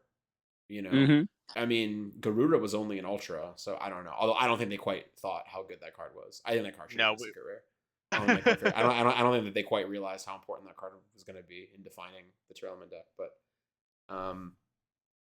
in Cube, you can send Dandelion and make 2 tokens, and then make one of the tokens a tuner monster, and then make Formula Synchron, and then make Baron. and then make Baron. Yep. I have just seen some very ignorant stuff where it's like you can you can dump the Preda plant and like add Yes. and then play that way. You can dump Oh, that's your Gertie disgusting. Oh ball, my god. play that way. That's so You gross. can do a bunch of like a lot of stuff gets opened up by this because there's just so many good generic cards that will trigger by its effect, which I think is very funny. Yeah. Do I think it'll be a problem in the future? It's like probably not. I don't know. I think level Well, I don't know 8 Time about to that. tell. synchros are So like it's a generic level 8 synchro, and again, it goes back to this card limits the kind of good insect and plant cards that Yeah, can trigger for yeah. as Like long as it that's the exists. big one, right? So it's incredibly funny that we got this card, which is like at first glance quite absurd, but then like they also banned Chaos Ruler, and Chaos Ruler in Japan is now just like literally the In go-to every for deck, every deck. yes. Yes, Because of that it's new, like every yes. deck makes Chaos Ruler by clapping. It's fucking insane. Like no, like every combo does like Ruler, and like their sprite deck now is not even like it's kind of a sprite deck, but they play Ready Fusion, and they either summon the level 2, which lets you do sprite stuff and make Cupid Pitch, and then make it a 6, and then make Ruler if you have like oh, Blue or because Jet. oh my god, because they can make the level 2 tuner off Ready Fusion. Yeah, yeah. Oh my Or Yes. alternatively, god. so it's also because they're non-effect, they synergize with the Apple new Dragon little the little shitter that summons itself is or summons a Apple token. Dragon. That's what I Yes. call Yeah, him, yeah. and that might be Yeah. just what his name is His actually, name is basically Apple Dragon, yes. Yeah, and which like is there's just so weird. many cool That's a there's so weird many name. cool things, but the thing is everything will backtrack, so like, The I don't 100 know how Apple cool these Dragon. things I don't know why are. he's called that, but it's I don't know what these decks do without Chaos Ruler, because it's like, yeah, this is interesting. Like, you get to proc a Cupid Pitch and make an 8. So it's like, maybe Japan bans Chaos Ruler. This card comes to fray, and then it's just like, you can do like 50 other things. It's like, you can play Yes, a bunch of like absolutely. level 2 insects or some shit. It's like, oh, you get to do like Sprite combo plus add whatever and then make Colossus. You know what I mean? Like, it's probably just going to be very convoluted in Japan, but that's only by design of like the other cards. Like, maybe this card in TCG is just like not going to do anything for the foreseeable future and nothing matters. But who knows, man? because we didn't have like a crazy ban list yet. Yeah, like maybe like 2 ban lists from now when like they hit all the tier cards, and then they're like, ah, we'll actually also hit all the punk cards too. Like E-Telly is also going to go to 1. We're like, why? Like, why are you doing? But yeah, this is definitely one that when I saw this, I was just like, man, after Cyberstorm Access, when we get the 100 Apple Dragon man. So like Yes. the guy, it's a for those of you that have no idea what this is, it's a guy in Cyberstorm Access that summons itself if you control a non-effect monster. So Red Fusion for a monster doesn't have an effect, right token, or any number of other options, right? Like you're probably not gonna Specifically, right token, like yeah. adventure token with that card is disgusting. Yes. And then you summon it, it's a tuner. And then when you synchro with it, you can make a token. And the token can be either a non-tuner or a tuner, I believe, is like you can choose or something. Yeah, it says if you synchro summon this turn, you can banish it from your graveyard to create another token that's a tuner or a non-tuner, whatever Yeah. you want. Yeah. So it just lets you do like crazy, crazy combos. So literally like in the same vein for us, instead of Chaos Ruler, it would be like Ready Fusion for a 6, whatever, or anything you want, I guess. Summon that guy, make this, then this guy sends whatever you want, and then you make a token, right? And then you probably just make Baron, like for free, right? And then like assuming the insect you sent off of this had any value, you're just like making Baron before you can get Nibiru'd, and then just comboing off from there. And this guy also lets you make other cards tokens. I guess it can make it. I mean, other cards tuners. I mean, so it can make itself a tuner, which like might come up. You can make Bish Balkan. You can make Altamaya. I think Bish Balkan's probably better for that. Like, I think if you're making this a token, or God, if you're making this a tuner, you're probably going to just make Bish Balkan and FTK your opponent. Yes. Right? Like probably if that's the route you're going.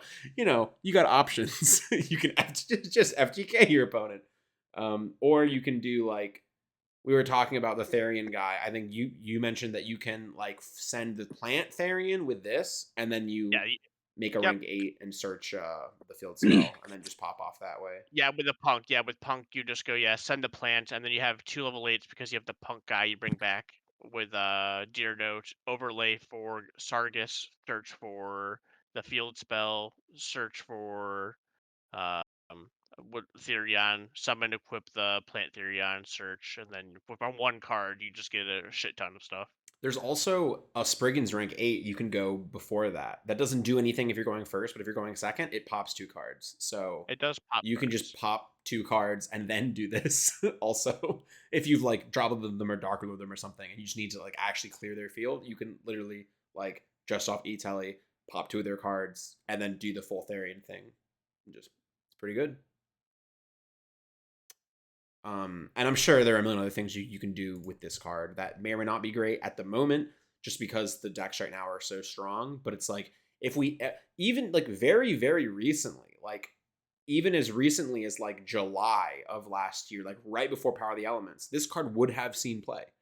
100%. There would have been Punk decks at, the championships that would have elected to play this instead of Chaos Ruler for a more consistent combo, I think, because you're foolishing a specific card, not milling 5, right? So I'm Yes. sure there would be I combos think that are more specifically in consistent. like the Punk deck that this card is better. Yes, yeah, I agree. So definitely we could have seen this The only recently. difference maker is like the insect card obviously just has to have other insect cards or like plant cards in your Mhm. deck, but also it doesn't provide the extra like 8 body, which is like kind of relevant for like game shot or just Yeah, like sometimes, yeah. opening up like the free Baron, right? Because the whole idea was like the ruler makes a Baron, and then your like Fibrax is doing something else. You know what I mean? Like it just This like guy kinda turning into a opened up. tuner though would have also been interesting for Fibrax. Like if something Yeah, happens yeah, and no, they stop your guy definitely, coming back, you're like, I'll make my guy a like tuner I, Fibrax. I think you would have had to have reinvented the Oh, for wheel sure. essentially. Yeah, like I agree. that nationals list, but like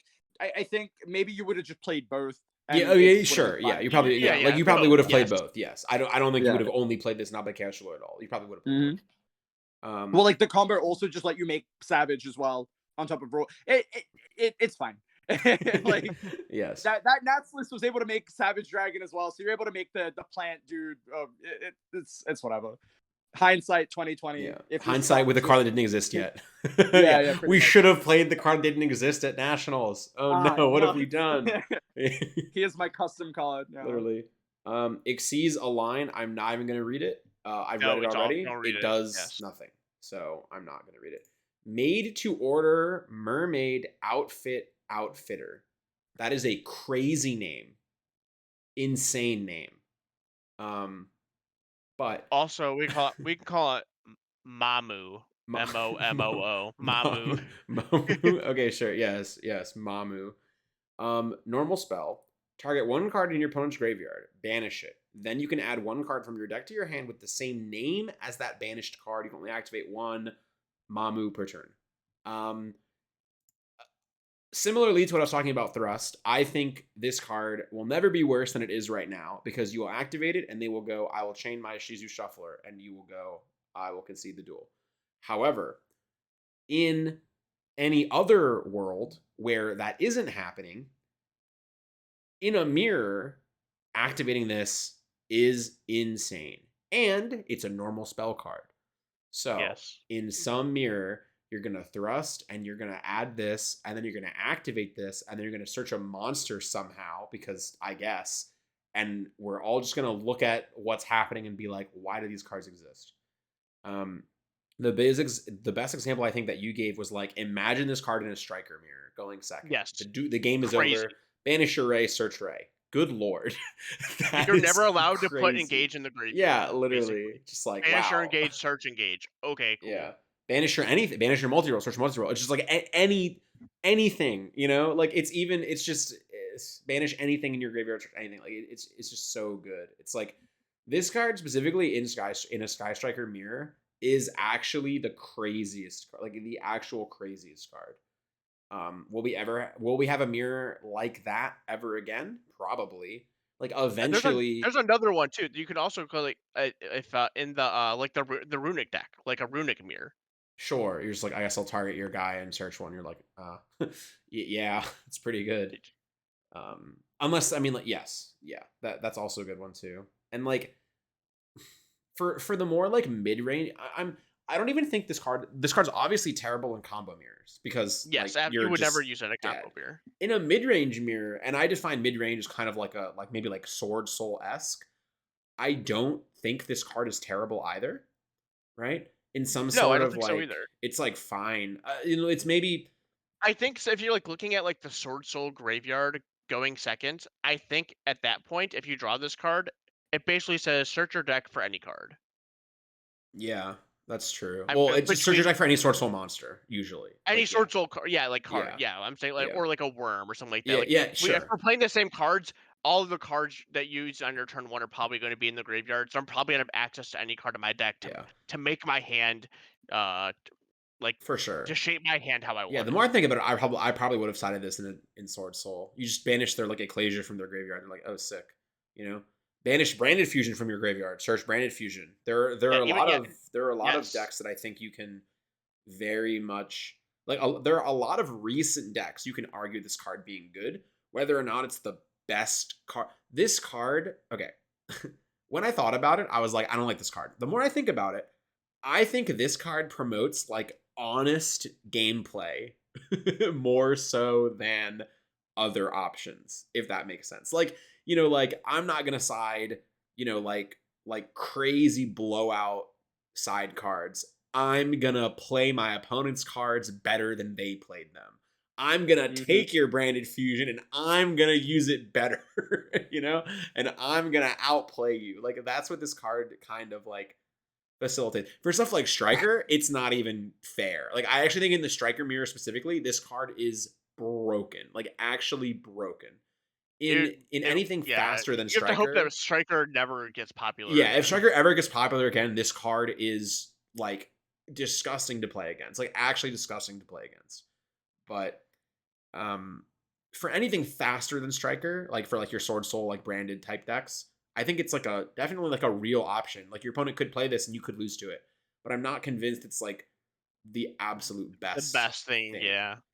Yeah. If Striker is playable again, I actually think this is the literal best card you can side in the Striker mirror. Because that mirror is usually defined about like that's not a mirror where you just like kill your opponent or like blow them out. That's usually a No, it's all mirror where about you resource man actually like have to play better than them usually. So this card definitely is a very, very, very efficient card in Striker. But yeah, I can't think of any other decks quite like that would play this card to the same. Maybe like Spellbook randomly, like if Spellbook Mirror, that'd be kind of like I'll banish your judgment from your graveyard, search judgment. But Mhm. I don't, which is legal currently. That can happen, but I don't Shut think up. I don't think that's gonna happen. I don't think they're gonna put Yeah. judgment to 3, and even if they did, I don't think we'd play it currently. Of every hypothetical, Yeah, yeah, I just think like it it doesn't matter. yeah. The game has to change so much for it to be like a card that isn't just dead in your opening hand like Hmm. so early as well. And it's like Well, the card that you are banishing has to be impactful enough of either like a power card that you are playing or like an in-engine card. And then you also need the matchup to not be dependent on like any other form of interaction from the opponent. Otherwise, this is just like a very efficient like way to start playing in mirror matches. yeah. Otherwise, it's just I don't even think it's necessarily that good because like we look at cards like you look at stuff like Lullaby, um, not in the same respect, but maybe like Wiseman's Chalice and stuff like that, right? Similar sort of Mhm. concept of like in a mirror match, this card is functioning quite well, but it is a card that like is only as good as your opponent like playing their turn out. You know what I mean? So like if your opponent just passes back with something generic or just does not like enable this card because if this card plays into the format like it's like Sky Striker Mirrors or something, like maybe you are just not activating your spells on your turn and you're prioritizing like getting to like it's literally the same thing, right? It's like you have your multi-roll, you have your Kagari, you were just not activating Engage and leaving it in grave, right? Like that would just be it. Banish Array, search Ray. That's fine. Like I think this card I is think I at think its if that's best. if that's the craziest thing it does, I'm okay with that. No, They have I like a agree. hundred I agree million with you. ways. This card is Yeah, fine. yeah. I'm saying that this card it's at its best when it gets value from the banish aspect as well. And in Yes, Yeah, and Sky I yeah, think Striker I specifically, it gets a lot. I think in Salamangreat too, it also gets a ton of value from the maybe banish aspect. Salamangreat, but I think another one that sounds kinda gay is, like, I don't know if obviously, you can say is, that like word, Jeff. Jeff well, I did. Jeff is the only person that can say Yeah, that word. yeah. Is the Eldritch Mirror. Like, imagine, oh, like, they that's activate their that. trap to summon Golden Lord, then you Oh banish their my, trap, they can't chain it, then you search your yeah. own, Oh, that's or you, really like, just good. cut them off from their own Golden Lord, right? Hmm. Yeah, that is very good. Hmm. I always thought siding was weird in Eldritch Mirror. So if Eldritch is good, this card will actually also this will probably be a good card. Like you just banish their Golden Lord from grave, search Golden Lord. Like that's obviously very good. So yeah. Anything where like the banishing aspect is like anything with like a lot of floaters, I'd say. Which also why I think like Despia also I think it makes like sense. Like you banish their Aluber, now you're not worried about that happening, and then you also get your own Aluber or Brand of Fusion or whatever. So definitely has potential, but obviously right now it's far too fair to really be considered. It's funny that in a tier deck you can mill your opponent and then just like look at the 10 you banished and be like, I'll take that, and like banish something and just search it. But why would your opponent have the same cards in their deck that you do and then not also have a Shizu shufflers in their graveyard? Like that's not real. But technically, maybe you know what? All right, maybe this card is actually fine in tier. The more I think about it, if you can just like if you can play at all and force them, like worst case scenario, it just forces them to use an Shizu shuffler on essentially nothing. So that's not even the absolute worst thing ever. All right, let's talk about how bad Gold Pride is. So, all right, yeah, I didn't read. Don't care. They're okay. So it's really disappointing, honestly. I think it's like disappointing. I think the trap card is actually it's the best card about them. Good.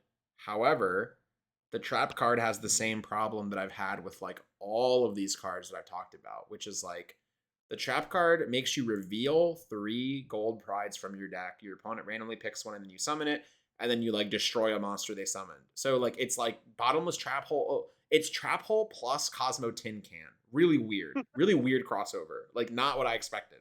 However, the problem is what happens when your opponent mills 10 cards from your deck?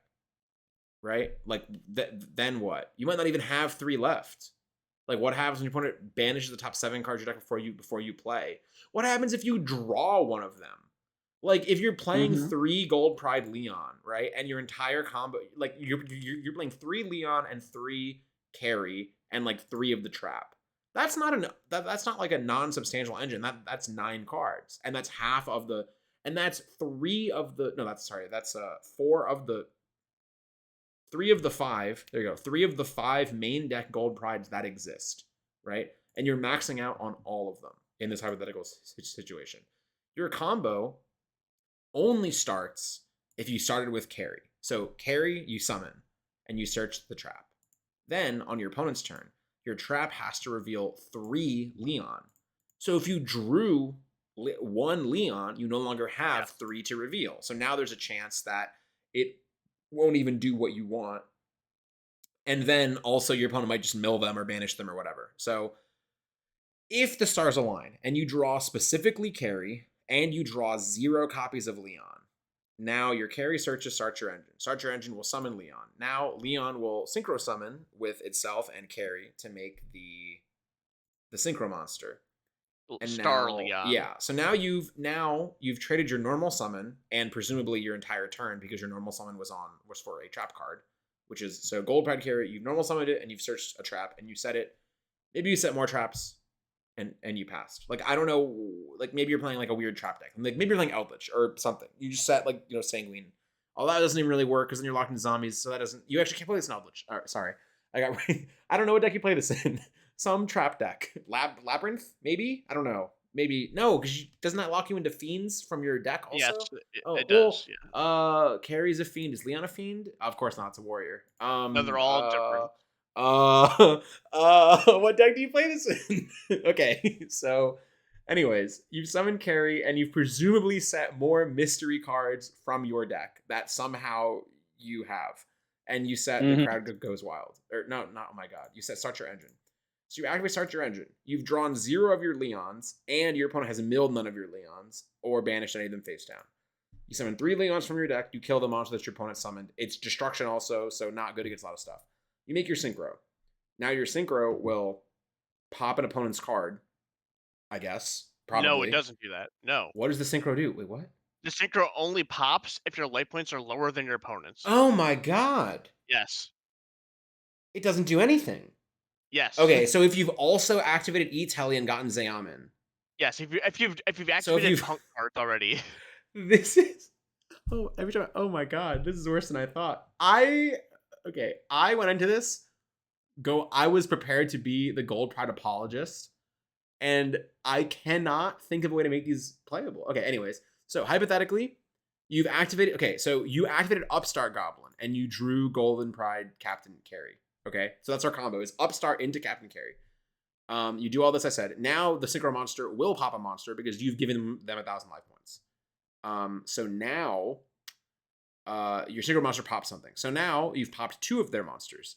If that ends their turn somehow, then the Synchro will tag out into Leon, and then Leon will bring back Captain Carry, and then Captain Carry will search another trap card that you can no longer activate because you've pulled so many of these cards out of your deck.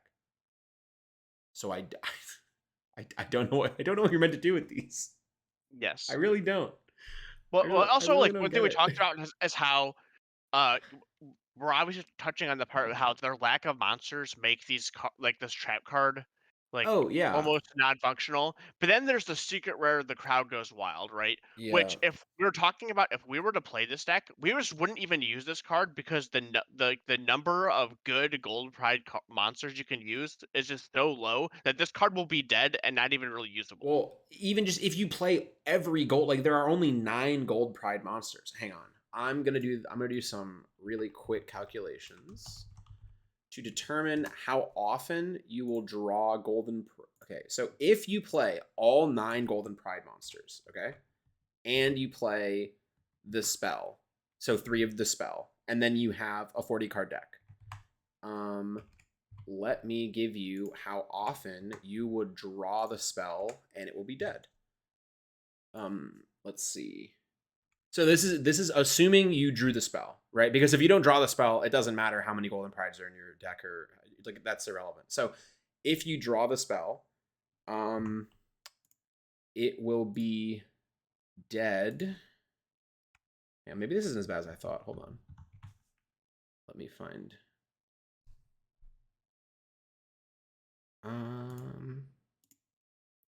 It'll actually only be dead like 12% of the time. It looks like that's not actually that crazy if you max out on all 9 of them. If you play all If of you, them, yeah, if you play all 9, but I don't it's know if I like want 9 Nitro Head in my fucking deck. yeah, well, right. So then you're like, okay, realistically, you're not gonna play 3 copies of Nitro Head, right? Like that's probably not gonna, like, you don't want 3 of that card in your deck. So when you lower the count a little bit, obviously the number will go down. That is actually that is still a higher number than I thought, or a lower number than I thought it would be. I thought it would be dead more often than that. Am I not doing this right? Maybe I'm not. Maybe I'm not. Maybe I'm not calculating this right. I need to think. Maybe am I just having like a mental breakdown? Okay, sorry. I'll come back to this, but you keep talking, and I'll figure out what I'm doing wrong because this number doesn't make any sense. I mean, also, so the one thing also is that this is the only. I just don't understand what they were trying to do with this mechanic. I don't know why they chose to have the gimmick be something about lower life, and then the only way you can get lower life is from the spell card, which you can only activate once per turn and is not searchable. It just doesn't make any sense to me why you would do that. That is very counterproductive to have your gimmick be, if your life points are lower than your opponent's, you get this, you can do this thing. On top of that, you have carry, which is the most frustrating one for me because it's the best one, but also has this effect that says if it's sent to the graveyard, you can banish gold pride cards from your graveyard to increase the attack of a monster by 500 for each one banished. And every single one of the gold pride cards have effects that want you to have cards in the graveyard. So I Yeah, don't know why that this is the is even one on the that card. I don't even. I also have no idea what the, like, I don't get it because like Leon wants you to reborn guys in your graveyard. Yes, and then each of each of the extra deck monsters tag Also out to need summon guys to from be in your your, graveyard or your deck. But if you yeah, summon or search the ones from your deck already, you're going to be summoning from your graveyard, but not if you banish them. yeah. Um, so I like, and I'm gonna assume that they're gonna make more of things like this, where they're like do something then tag out during the end phase, right? Mm-hmm. There's no, I'm assuming they're gonna do that, but uh, like I'm assuming Carrie in the next set was gonna have she's gonna get a motorcycle or something, and she's gonna Yeah, yes, become a rank 3 become motorcycle. Who yes. knows? Yeah, probably, yeah. Oh, and then we talked about how one of the best ones, Nitro Blaster, takes 2 Gold Pride monsters with With different Oh levels. my god, So yeah. you can't even use Gold Pride Leon and Gold Pride Carry, which are the best ones. You Yeah, have to somehow Monster Reborn which is Nitro Head. yeah, so that's the issue, and where I just don't understand what you're meant to do. Where it's like, I read Nitro Blaster and I go, okay, so you make this, you can pop something, and then during the end phase, if you pop something, you return it to your extra deck, and then you summon Nitro Head from your deck. And then that card is like, during your opponent's standby phase, you give them a token. So, and it can be used as link material. So you actually like block one of their zones, or you beat Kashira for fun randomly, like you just beat them Yeah, for free, defeats which is Kashira hilarious. randomly. Which is hilarious. But and then you can actually, during your opponent's turn, kill the token, and then destroy the adjacent Blow cards up to the token. And things I'm like, next to it. that's Yeah. cool. And then the more I read it, it's just like, okay, it only gives them the token if you summon it in the if it's on the field in the standby phase, is the only way it gives them Yes. the token, right? So the best way to summon these cards is the trap card. So I was like, okay, you flip you just shotgun the trap card, you reveal, I guess because we want to play the spell, we're playing all 3 of all of them. And because we want to play the trap, we're also playing all 3 of all of them. So I hope I didn't draw one of my guys. So I'm gonna reveal 3 Nitro Heads and summon it. And then I read the trap again. I was like, this isn't whenever you want. This is when your opponent summons a monster. So And then and then if you summon Nitro Head, it doesn't do anything. It effectively summoned a normal monster. Yeah. So the only way this works is you need to have the so the spell is the only thing that lets you do this, but the only way to facilitate the spell is by playing like 3 of all of them, and then it defeats the point of the spell, right? Because the spell is the only card that makes you lose life points. So it's the only card in the archetype that actually turns on the effects of the archetype, right? And then if you're playing all of them, then like the spell will be less good, because searching cards are better when you can use them to search the cards that fit the situation. But because you have to already have a gold pride in your hand to do it, you need to play more gold prides. So you'll probably already have the one you want, and then you're just using it for the life point loss effect, and then you're summoning the, what's it called? You're summoning So look, let's talk about Nitro like Head. the I just yeah. don't like they I don't Like the best understand how even you're with this supposed to make these card, work. best situation. Let's say you open up Carry, right? You go Mhm. like Carry, go ahead and reveal it, search for Leon, right? And then you special summon Carry from hand, and then it makes you lose life points. Mhm. And you just search for Carry, but then what? You you still have Leon, but you could have just normal summoned that or special summon. You can't special summon it from hand and summon Carry back. It's still just on the field by itself. You're not doing anything with that after. There's nothing you're doing with these cards. The only thing you could possibly no, actually, it doesn't do anything either. Never mind. I was gonna say something. It doesn't make any sense. No, because the fact that Nitro Blaster has to target a monster your opponent controls means you're not actually getting any value out of that. So I guess what you're supposed to do is so keep in mind, none of this works unless you specifically open the spell card. Because if you don't have the spell card, none of this is possible, because then your life Yes, points are not you're lower relying than on your some opponent's. sort of engine, probably So Punk. so if you no, I mean for this specific. So if you draw the spell card and you specifically draw not Leon. So this only works if you draw the spell card with Carry or Nitro Blaster. So assuming you max out on both of those, now you're down to only 6 options. So you reveal Carry or you reveal Nitro Blaster and search the other one.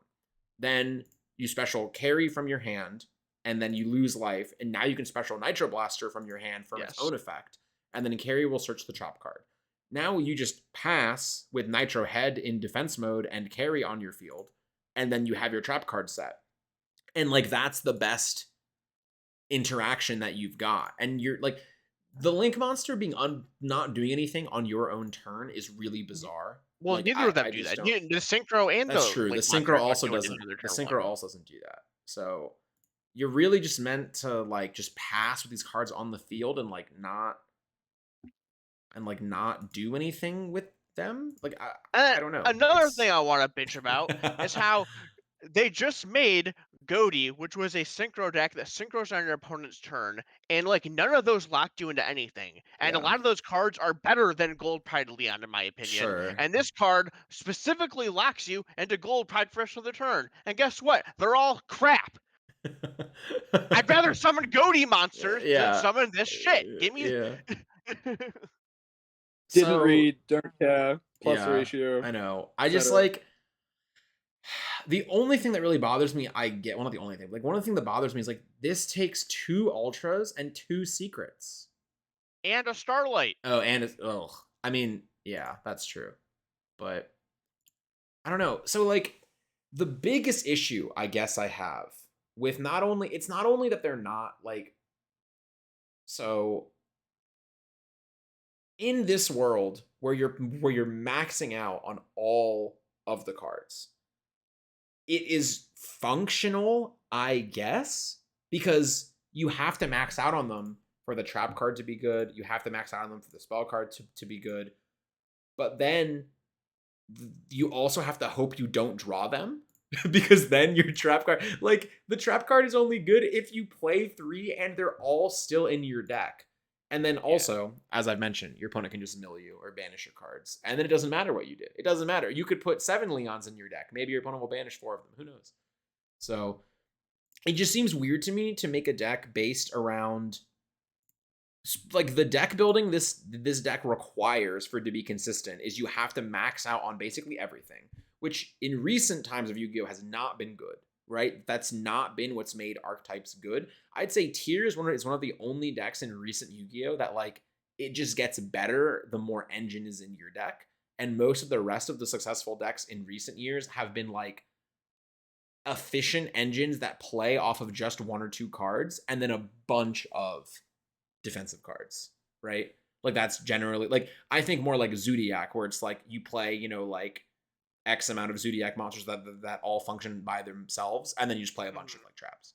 And those have just generally been like more successful than like 40 engine cards, because the decks of 40 engine cards just lose to so much. But this is a deck of all engine that doesn't do anything.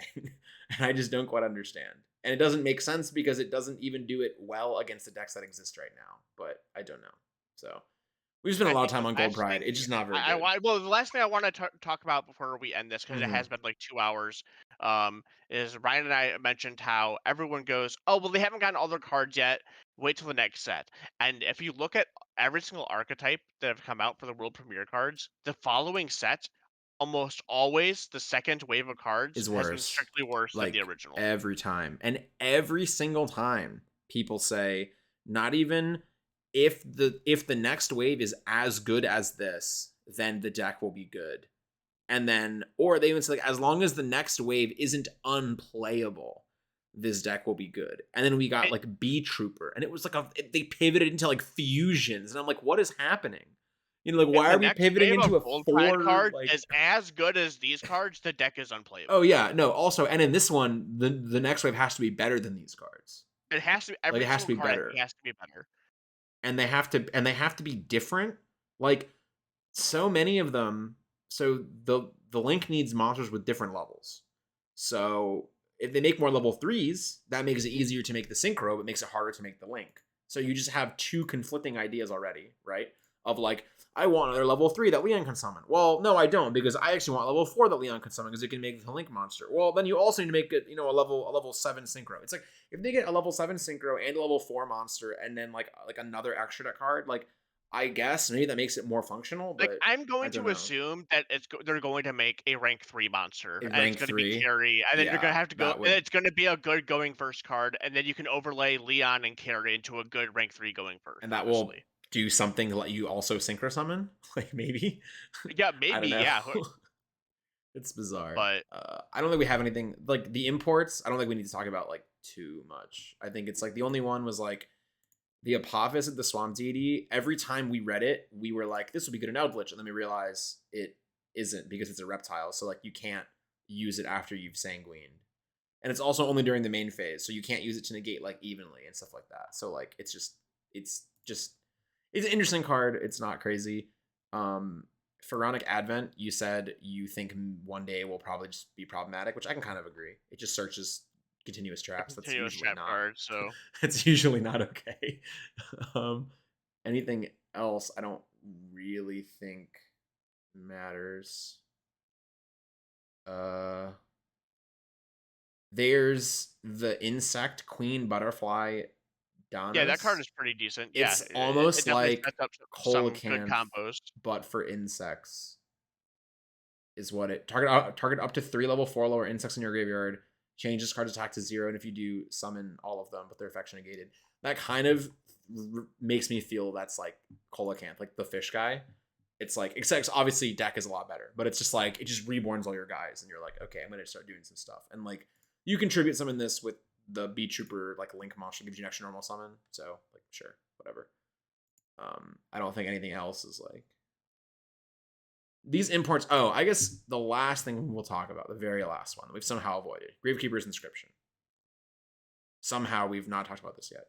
I think this card is fine. What do you guys think? I think it's fine, but I don't think it's better than Necro Rally. Sure, that's fair. Bowden? I think the thing with this card compared to something like Necro Valley is the fact that you can potentially use it going second, where something like Necro Valley would just be interacted with like the prime planet. You know what I mean? Like that's where it gets like kind of dicey. Whereas like obviously Necro Valley is just like a lot better because it blankets, and like if your deck is just like not particularly strong and like putting a lot of pressure on your opponent, having like the continuous floodgate tends to be a lot better. But I think this one, I don't like looking at it like a floodgate. This is more of a D-shifter-esque sort of card. It's just Where, Dark Ruler. It's just Dark Ruler no more. It feels like shifted to me. But to I don't know to what respect. Like obviously you can draw this as your 6th card, and I feel like it does have a lot more utility than shifter.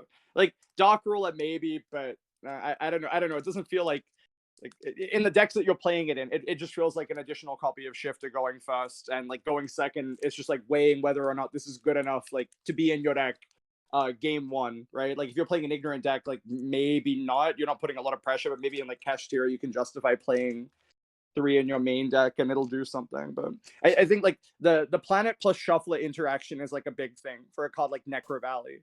That's like something that I think a lot of people sort of neglect, where it's like you can activate Necro Valley into a tier board, it'll get you there sometimes, but if they have Shuffler and Field Spell and they, the whole World Alliance is kind of annoying. So I'm going to say something outrageous that the people aren't going to be ready for. Mm-hmm. Okay. Hear me out. Let's say, okay, before I get into this, I'm going to say, from design perspective, what I do like about it, only activatable at start of main phase 1. So you can't play your whole turn and then slam it down and be like, no grave for you, haha. Like, no. It's a symmetrical effect. I like that. It has to be at the start of your main phase 1. Also means you can't get it off of Thrust, and you can't get it off Prosperity, and you can't draw it off Desires, and whatever. So it's worse in those types of decks. Anyways, so cool design perspective. I hope they make cards like this more in the future, honestly. Or rather, if they make cards with effects similar to this, I hope they slap the at the start of main phase 1 restriction. I wish they would put the at start of main phase 1 restriction on more cards, because I think what's a really problematic about a lot of cards that like have restrictions in air quotes, it's like you can only do blank after this. Well, you just played as your last card, and then no one cares, right? It's like, anyways. Well, it's like in decks that would be playing this, it's very likely they do have cards like Prosperity and like potentially Pot of Duality and stuff like that, where it just becomes a problem if you don't have that blanket, right? You just have like not like you're able to see the top 9 cards of your deck, and it's like, ugh. What I'm saying is like imagine playing tier and you just do your whole turn 1 in the tier mirror and then just activate this.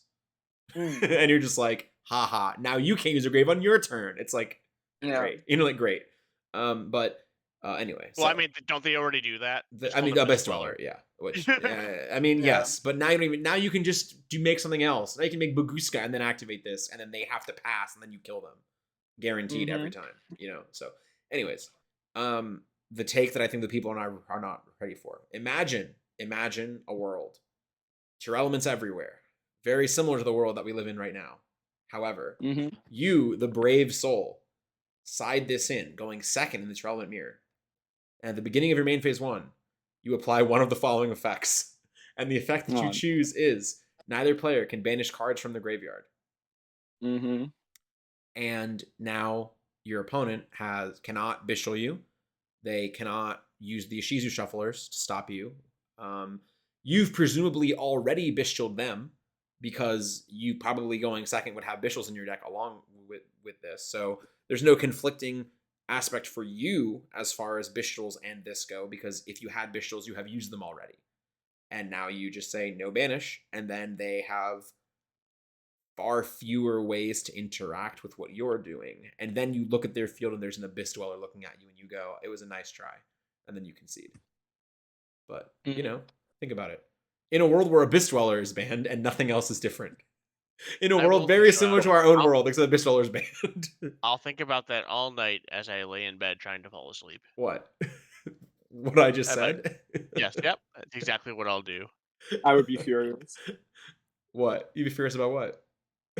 I would be furious if my opponent did that to me. I mean, I feel like it's not even, like, if they didn't summon Dweller, that might actually just be good. Like, if they didn't summon Dweller, and you just go activate no banish, and they look at their Bishul in their hand, and their Shuffler's engraved, and you just kill them. Like, that literally might just happen. So, something to think about. I bet that's not what they anticipated when they made this card, though. But, you know. Alright, that's all I got on this, though. My stupid application of it in the tier mirror that nobody should probably use. Yeah, so that should cover Photon Hypernova forever. Last thing I want to mention, talk about it again. Choju of the Trillion Hands. Imagine a Drytron deck where you tribute summon a Ben 10, or you tribute Ben 10 and tribute summon this, and then you add a ritual monster and a ritual spell from your deck to your hand, and Ben 10 searches something, and this card's level 6, so it makes it Beatrice. Oh lord. Instead of just doing a fiend for some reason, you would do this instead, all for the sake of combo. I don't know why you would do that, but it's an option. So I would much rather normal summon Gale Dogro. Yeah. Or this, because it's new. Keep up. All right. It's a new card. Point of view, Mandrew has not been in my deck. Point of view, I could just summon Diviner. Yeah, I know. You could obviously summon Diviner. I'm just saying, this triggers Ben 10 and its level. The Diviner's already level 6. Oh, damn it. What if there's some, like, ignorant Monarch-style deck with this, then you Stormforth your opponent's monster, summon this, and then add 2, and then do something. Yeah, and then summon... This actually... King of summoning this, you can actually just search Herald of Perfection and Dawn of the Herald. And it's level 6, and then it adds itself back to the Fairy also. Do you know what else does that? Pre-prep. Everything. Anyway. Everything does that. Yeah. Literally every card ever does that. Anyways, okay, that's all. This was fun. This was really long. I'm gonna probably name this like the Photon Hypernova super episode. Please don't ever ask us about these cards ever again. Because any opinion we had on Photon Hypernova last week, and now we're balancing it out. Yeah, this week. giving you 2 hours. Any opinion we could possibly have on Photon Hypernova is contained in this recording. If we didn't talk about a card, we have no opinion of it. I promise. Okay, that is all. For listening. Any last? Yeah, thank you for listening. This has been a crazy one. Any last words? That sounded really bad. No. Any closing thoughts? Not last words. Last words is I'm going to bed. Okay. I'm old. I understand. Okay. Thank you all for listening. Hopefully we'll be back with some, maybe a ban list soon. Maybe the YSS is coming up. We're gonna talk about something, but we're all good. Photon Hypernova is covered. IRL podcast when? Yeah, maybe. All right. See you next week.